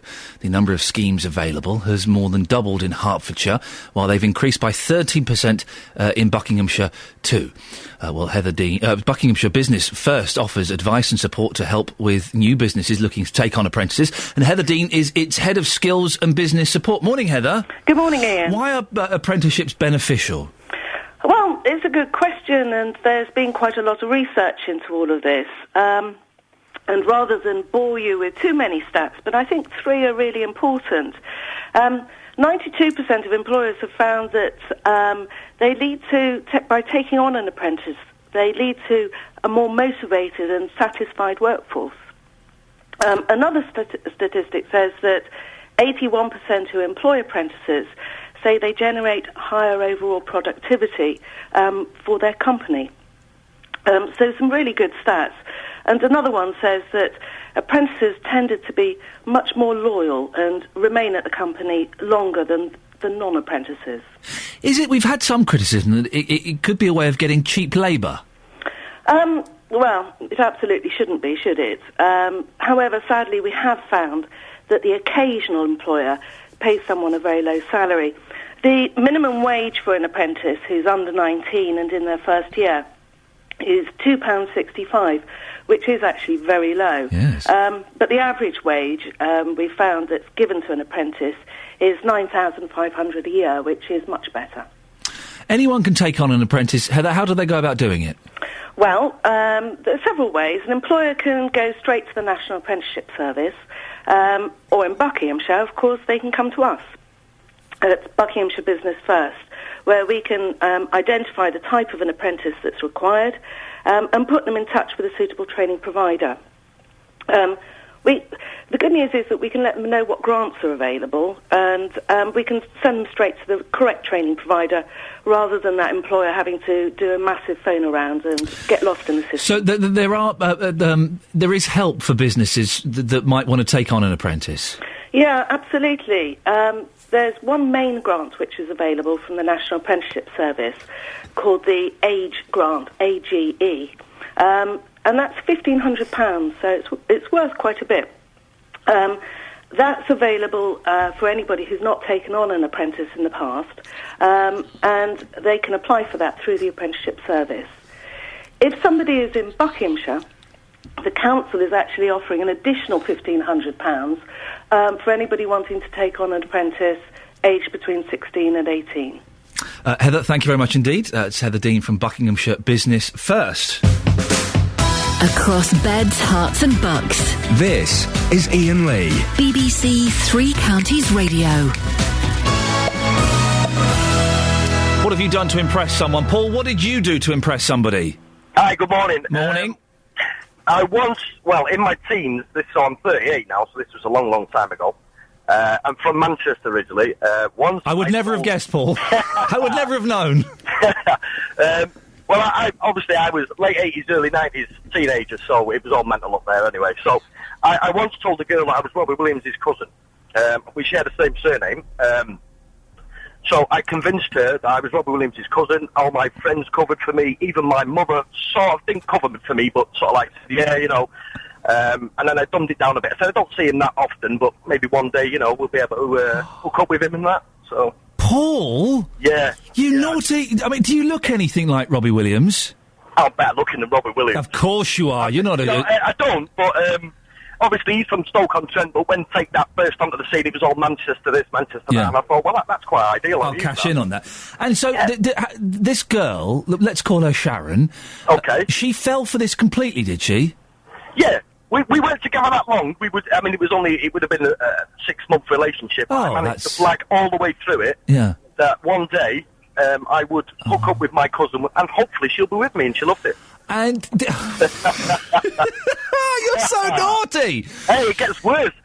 Once when I was in Pembroke on a jaunt with some ex-university mates, we convinced everyone we was in a band from Manchester, and we were just taking a break from recording our Rockfield Studios in Monmouth. Yeah. We told them that we'd supported Travis, and I was in this bar with everyone, and we were chatting with some of the locals, and we've been there. And one of the women there, girl at the time, she asked me for my phone number, and I actually wrote it on a £10 note and handed it to her. Oh, you dirty boy! At the time, I thought I am so amazing, but I'm 38 now, and probably for the last 15 years, I thought, that was probably not the right thing to do. I could have spent that tenner. Think of all the things I could have bought with that. Well, I'll tell you what, if she's listening, I want it back. Did she not call you up? Yeah, she did. But we were only down there for a couple of weeks. Right. So the whole thing about, we were in a band, we were taking a break out and all of this. Yeah, we pulled it off as well. We pulled it off. Paul, you are a very naughty man. Are you married now? Have you got a partner now? No, I've been single for 2 years. I was with someone in Scotland, and we broke up 2 years ago, so I'm single now. No wonder, eh? Yeah, well, exactly. if you're listening, if this voice approaches you in a bar and writes down his phone number on a tenner, tell him to jog on. He's no good for you. Paul, I appreciate. Thanks for coming on. What a naughty gentleman. I like it though. I do like that. The Robbie Williams cousin. That's a great line, isn't it? Oh yeah, I'm Robbie Williams' cousin, isn't it? He's mad for it. If you come out with me, we might get a meeting one day. You never know. It's not a bad voice, actually, is it? 08459 455 555. What have you done? Ooh, ah, ooh, ooh, ah, ooh, ah, ooh, ooh, ah, chicka boom, chicka, rewind. Am I supposed to? Oh, sorry, Am I supposed to join in with this? I thought you might have a little bit of beatboxing. I don't know how to do that. You can't do any beatboxing? No. I can. Let me. Oh, that's Rolf Harris. I don't think you can do that anymore. No. Can't do that. No. That's out of it. It's this. Rewind. That's rubbish. That's really rubbish. What? You're not very good at it. You do it then. I can't. I know I can't do it. Humcha. That's all I can do. Okay. I'm genuinely. Why would you say that's rubbish? Are you joking? Do it again. Oh dear. Don't. Oh no! Listen. Don't. You're rubbish. I'm not rubbish at it. Oh, you're really hurt. You thought you were good at this, didn't you? Rewind. That's very good. I don't understand why you would say that. I have been trained by some of the best beatboxers in the world. You're very good at lots of things, and I'm more than happy to praise you for the things you're very good at, including beatboxing. Thank you, You're Jonathan. very good at beatboxing. Thank you. That didn't hurt, did it? No. Thank you. So rude. Lovely to see you. Have you got anything nice for this weekend? Yes. A weekend of socialising lies ahead. What are you doing? Barbecue?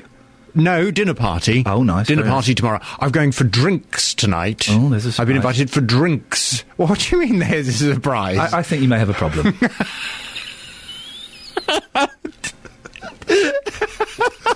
I do worry You about reckon? Yeah, I can get you into a You good reckon I'm meeting. turning into my Auntie Anne? Have I ever told you about my Auntie Anne? No, you haven't. She had a chauffeur-driven Lada Riva, so she could get sloshed in the back. And as a child, I don't know whether you were like this, as a kid, I used to like to go and sit in people's cars. Yeah, I did actually, yes. Can I go and sit in your car? Yeah. And that's true. Do you remember that? And I said to Auntie Anne once, I said, can I go and sit in your car? And she said, yes, those are the keys.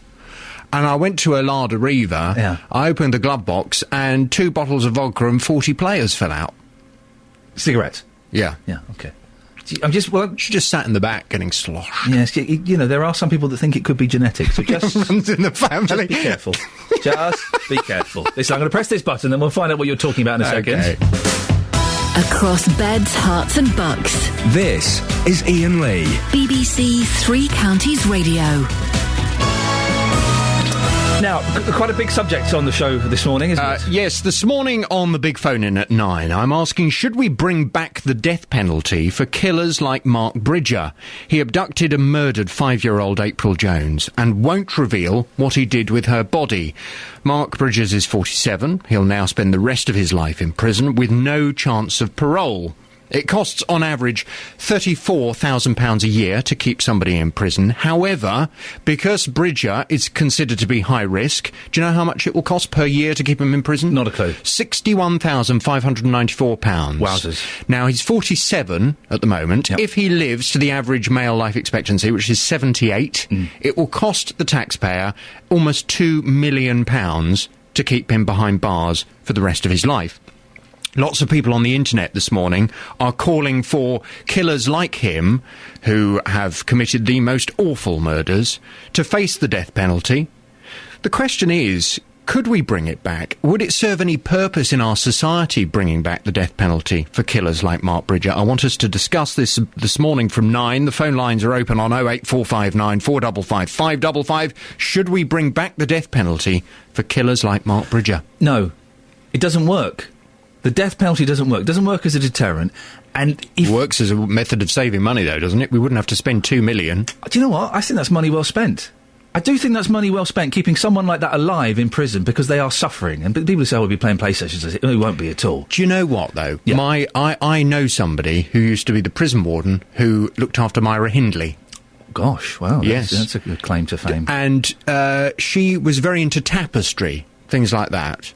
She had, you name it, her cell, her prison cell apparently, was covered in pillows and cushions that she'd made. She'd sit there all day. She had as many cigarettes as she wanted to smoke. Thankfully, eventually, that's what killed her. She had, you name it, she had it. She had status within the prison. She became institutionalised, so it was quite normal for her to be in that prison. Is that punishment? Yes. Is that punishment enough for somebody who has committed the kinds of crimes that she committed, the kinds of crimes that this man has committed? And also, another reason it can't work is if we make one mistake and we execute one innocent person, then we've lost. And we have executed innocent people in the past.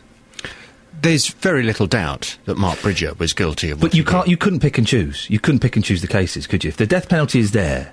Well, I don't know why not. You see, people that we've been looking at, and we'll hear the views of some people who are expressing their opinions on the internet after 9, but they seem to be suggesting that the death penalty should only be brought back for people like this, for people who have killed children, for people who have committed the worst kinds of murders. This would not necessarily have to be brought back for all murderers, but for those people like him, for the likes of Iain Huntley, the worst, most despicable murderers in our society. Is the death penalty the only punishment that really fits the crime? Oh, I'm going to be listening today. It's going to be a good one. Thanks. Thank you.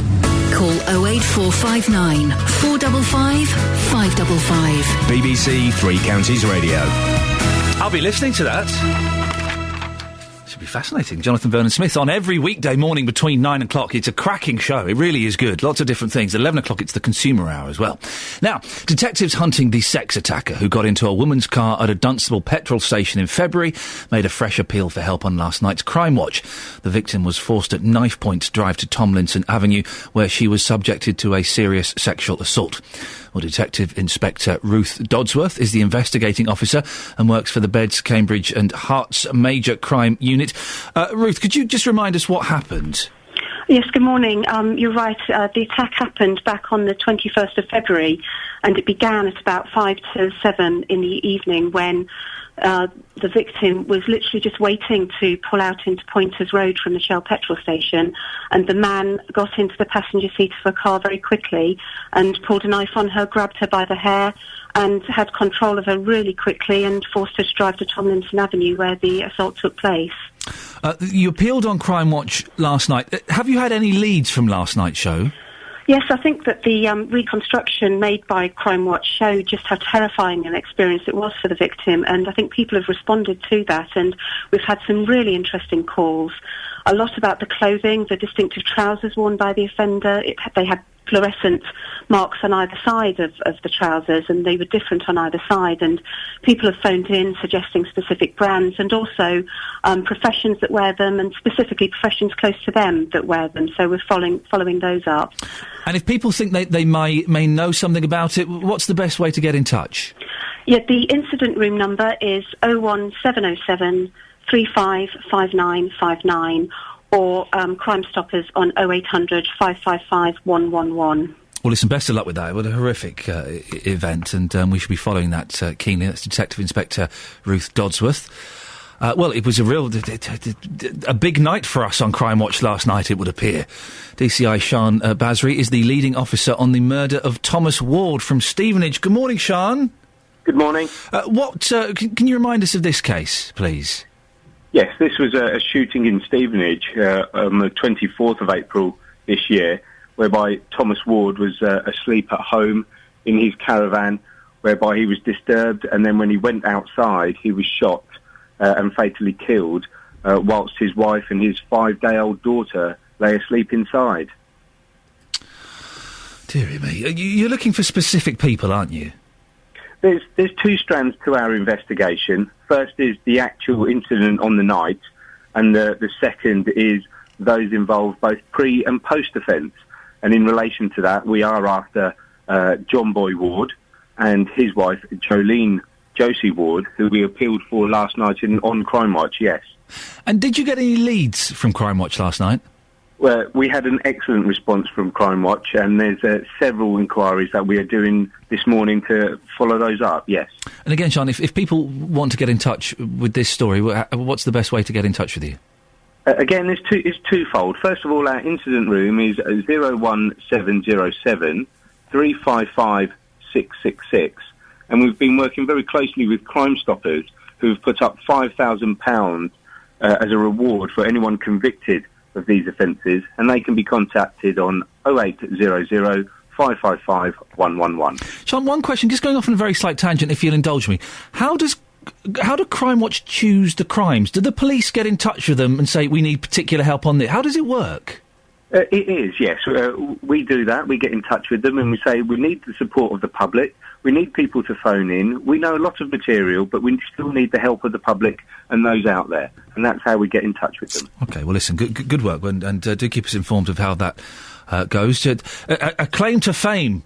Beds, Hearts and Bucks was on Crime Watch big time last night. Doesn't that make you feel proud? Huh?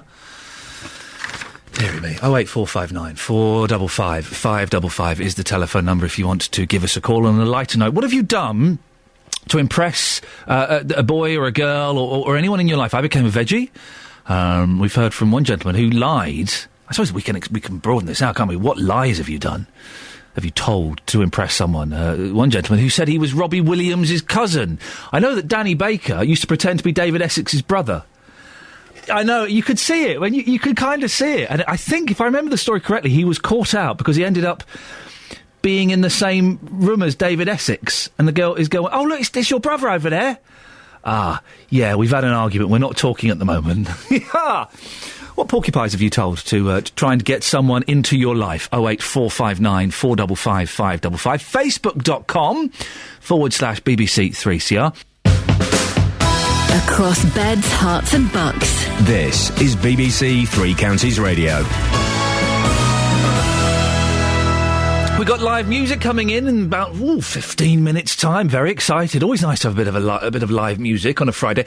If you're a band or an act or something, when I say a band or an act, I've got to be careful because I don't just mean the run-of-the-mill kind of band. Something a little bit different musically that you think might fit this show, do send me an email, ian.lee@bbc.co.uk, ian.lee@bbc.co.uk. What we don't want, it's easier to say what we don't want. We don't particularly want, although we've had, and they've all been excellent, but we don't particularly want a singer-songwriter or a couple of guys with acoustic guitars or a nice little folk band. Although we've had all of those things and they've been superb. But the ones we've had that have worked have been a little bit odd. We had some Indian music last week, not saying that's odd. But we had a cappella group the week before. We had some rock songs being played on harps. We had the bagpipes. We had a ukulele group. Do you see what I'm getting at? Something a little bit left of centre. If you think you could fill that gap one Friday morning and come in the studio and play us one or two songs, then ian.lee@bbc.co.uk. Talking about forced marriage, Pat has texted in. Pat says, forced marriages which include children, grooming of young white children, murder on our streets, and more within communities that many expect the vast majority of these people in this country should integrate with. We keep being told that the Asian communities only have a minority that are fanatical. I don't think so, and I will never embrace their culture. Am I a racist? No, I consider myself human. Well, Pat, you mentioned there the grooming of young white children. I don't know if you've seen the front pages of the newspaper today. It was a white guy that did it. So I don't quite get your point there. I know there have been a couple of stories recently, but I suspect lots of white men and women have been grooming young white children as well. So your point is slightly invalid, as is murder on the streets. White people do that. So I'm glad for your text. I don't necessarily agree with it. And on the subject of what have you done to impress somebody, Iain. Oh, he spells it I-A-N. I don't even know if I should read this out, for goodness sakes. He spells it incorrectly. At least he acknowledges he spells it incorrectly. Things I've done to impress. When I was 15, I loved playing football and didn't like horses. I also fancied a girl who spent a lot of time around horses. I'm suspicious of these horsey types. I really am. There's something not quite right about them. I went down to the stables one afternoon to try and impress her.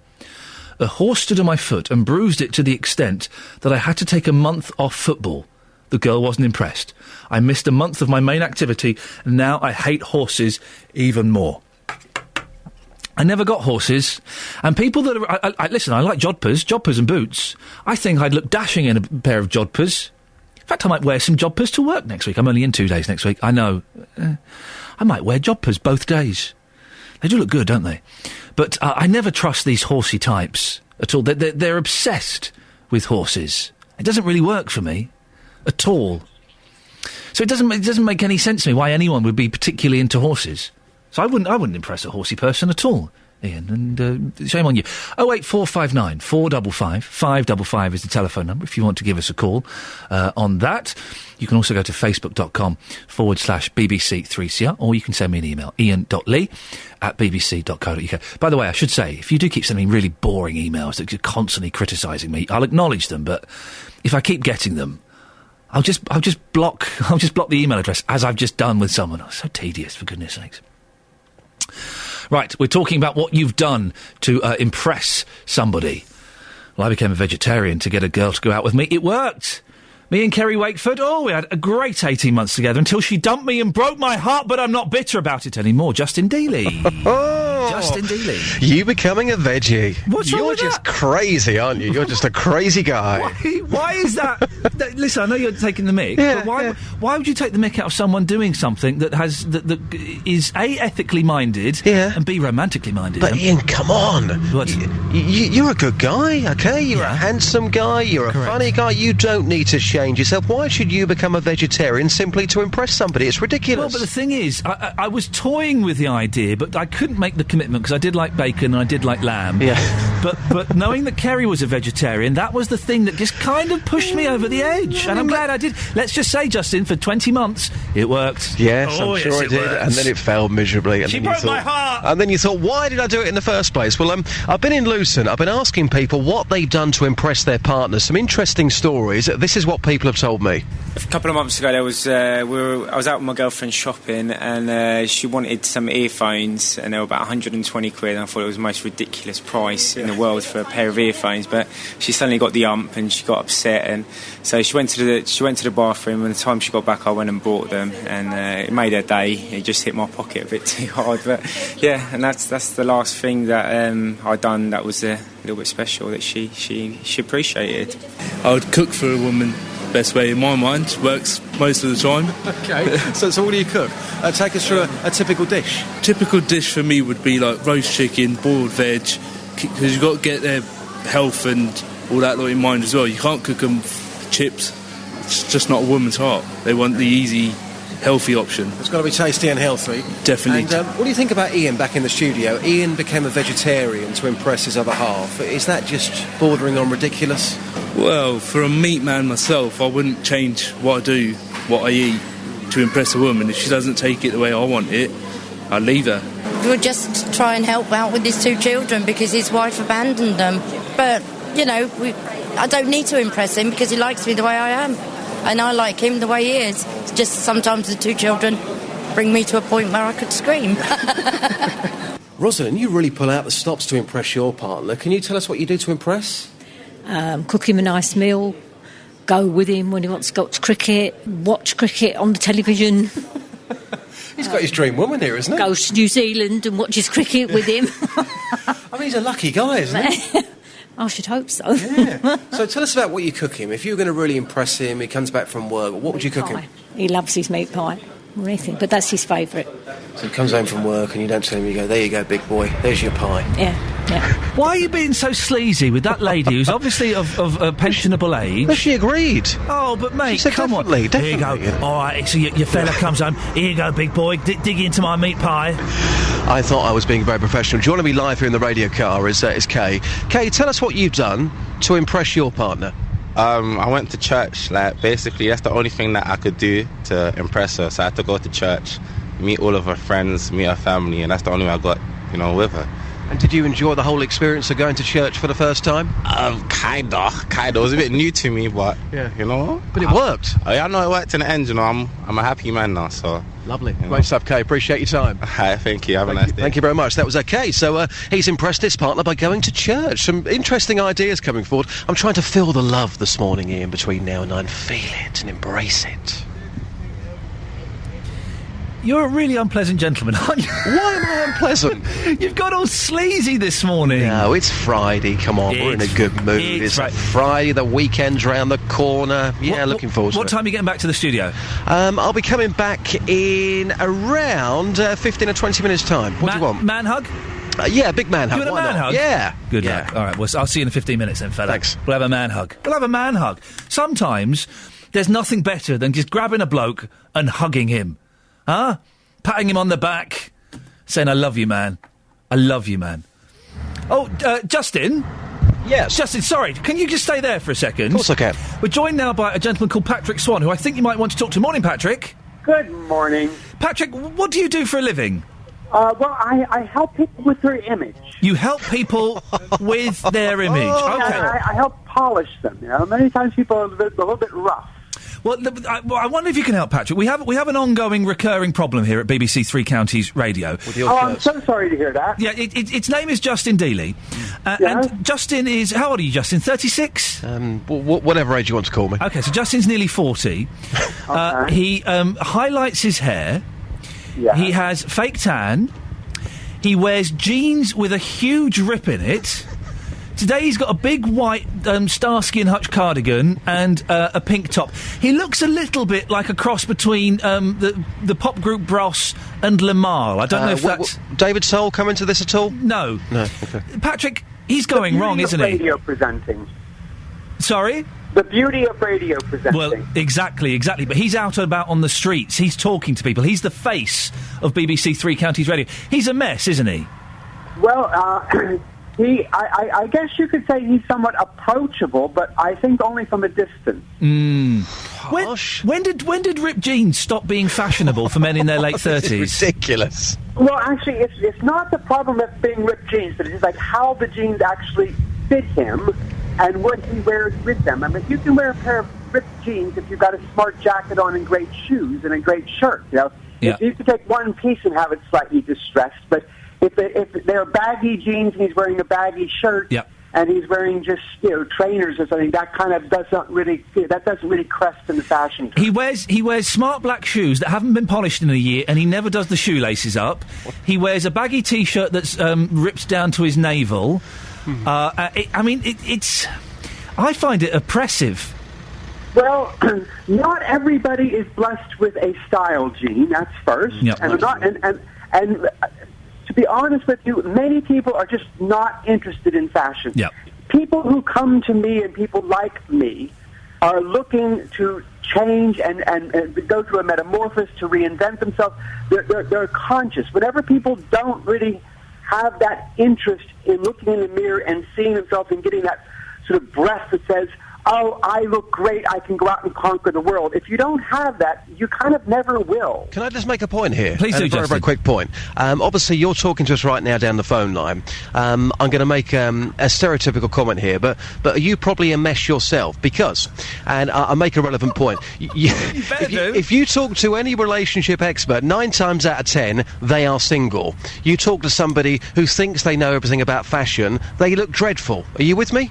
Well, to some degree. I make it. You can't. I try not to generalize too much. But there are people who do what I do, and I would actually say that is part of the criteria. However, I'm sort of in my own little world, and I really believe in style all the way through. Like how I live, how I dress are all very important to me. You sound a very stylish gentleman, Patrick. Finally, have you ever seen a hopeless case like Justin, where someone's walked in and you've just gone, oh my God, no, I'm sorry, I can't do anything with you, goodbye? Well, no, there's always something you can do with it. It's just really how open people are to be helped and how interested they are to maintain that, How open are you, Justin?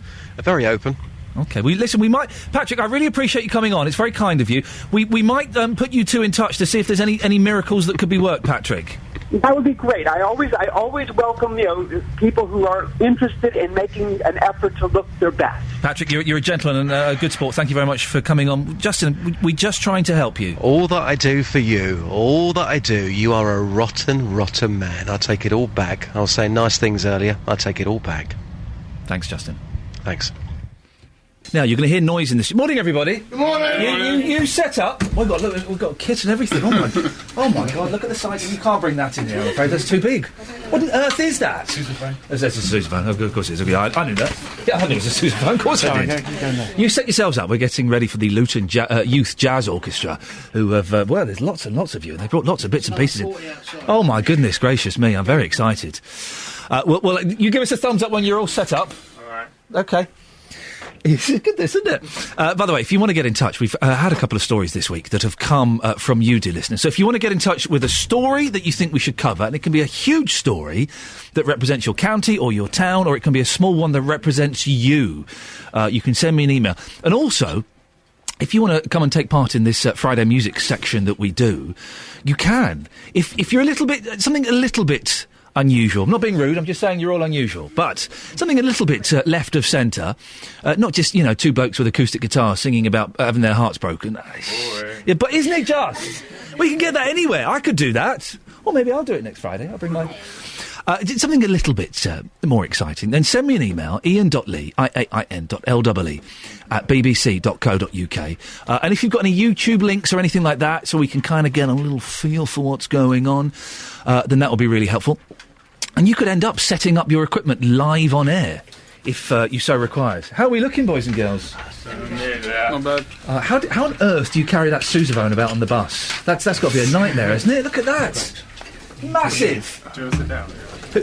Have we got a spokesperson? Who's going to... Probably myself. What's your name yourself? Simon Router. Simon, tell me a little bit about the Luton Youth Orchestra. Luton Youth Jazz Orchestra. Excuse me, yes. Careful. Not to be confused with the Luton Youth Orchestra, who are rubbish. Well, actually a lot of them playing that as well. Okay, they're good as well. Don't works for the same authority. Yes, don't worry. Lijo, we're 10 years old. Yep. Part of the Luton Music Service. We gig all over the place. We've gigged here quite a few times. Yeah. People. I try to think, where are we next? We're at Stretley Fate. This group's playing at a concert 29th of June. Won national awards over the years. So we've got 1, 2, 3, 4, 5, 6 people in. Introduce yourselves. Just shout your names out. Emily. There we go. Simon. Greg. Kurt. There we go. Okay, and I'm assuming this isn't the whole ensemble. No, 35 is the whole group. Where are the others then, the lazy... They're just outside. Get them in! Are you ready to... Oh, you're doing your drums there. Are you ready to give us a little blast of something? Absolutely. Kelly, that noise you can hear there is Kelly Betts. You just have to hold it like that, keep your finger under it. There we go. Right, what have you got for us? We have, originally the Eurythmics. Yes. This dirty brass version, or hip-hop version, Soul Rebels brass of Sweet Dreams Are Made of This. Fantastic, let's have some of that. I'll shut up, away you go. Alright, bar 9, ready? Yeah. 1, Oh, fantastic! I've gone completely deaf, but that was brilliant! That was the hardest mixing job I've had in ages. I thought, we'll see how they... Put some headphones on, because someone's called in. Oh. I think it may be one of the neighbours to complain. Hang on a second. Ruth's in Stopsy. Morning, Ruth. Sorry, Morning, have you called... No, it's not one of the neighbours to complain. Oh. First of all, I want to say I wouldn't describe myself as a jazz person. No. Having listened to that group this morning, I could take to jazz. They are fantastic. Oh, it's a thumbs up from Ruth in Stopsy. That's good. Luton has got talent. Hurrah! Hasn't it just? That's what you want to hear on a Friday morning, isn't it? You want something like that. Do you want them to come round to your house and do a gig in your house? Because I tell you what, they're flipping loud. My ears are ringing, Ruth. Well, listen, I think the neighbours might complain.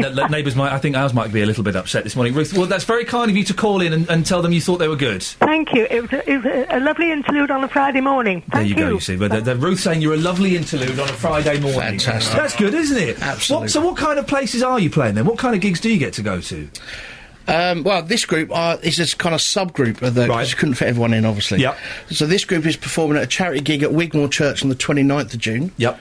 But Lijo, crikey, the full group, we're at Streatley Fete on the 8th of June, we're at Bushmead Fete on the 22nd of June, Harpenden Highland Gathering on the Sunday the 14th of July, Hexton Fete on the 1st of September. Can you ever take a rest, for goodness sake? Is there, if people want to find out more, is there a website or something? Absolutely. On Facebook, if you like the Luton Youth Jazz Orchestra page, you'll find us there, or follow us on Twitter at Luton Youth Jazz. Okay. You got any more songs you can do for us? We can do more. Listen, do us another song. We're only got about a minute left. Okay. So if I start talking and going into travel, we won't take offence. No, don't be. But you could be the travel bed as well. It's a rare honour. You get to play underneath Adam Glynn. Not many people get that. Is that allowed? Well, not on BBC, but we'll sneak it through. Go on. What have you got for us now? This is Youngbloods, Brooklyn. Away you go. Should we go from the right M or something? Nah, top for this.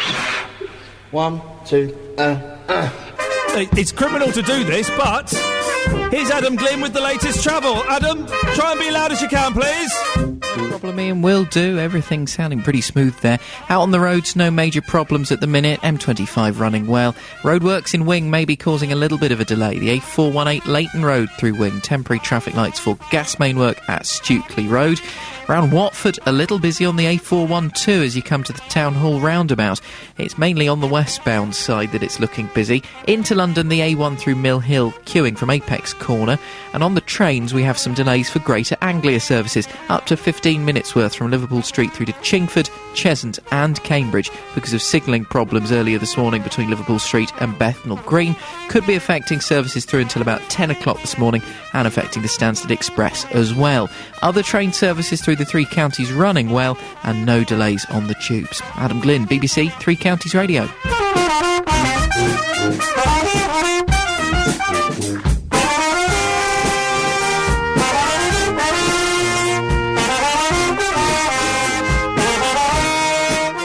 That's it. I don't know if you can hear me, but that's your lot. I'll be back on Monday at 6 o'clock. JVS is up next. Have a nice weekend. Ta-ta.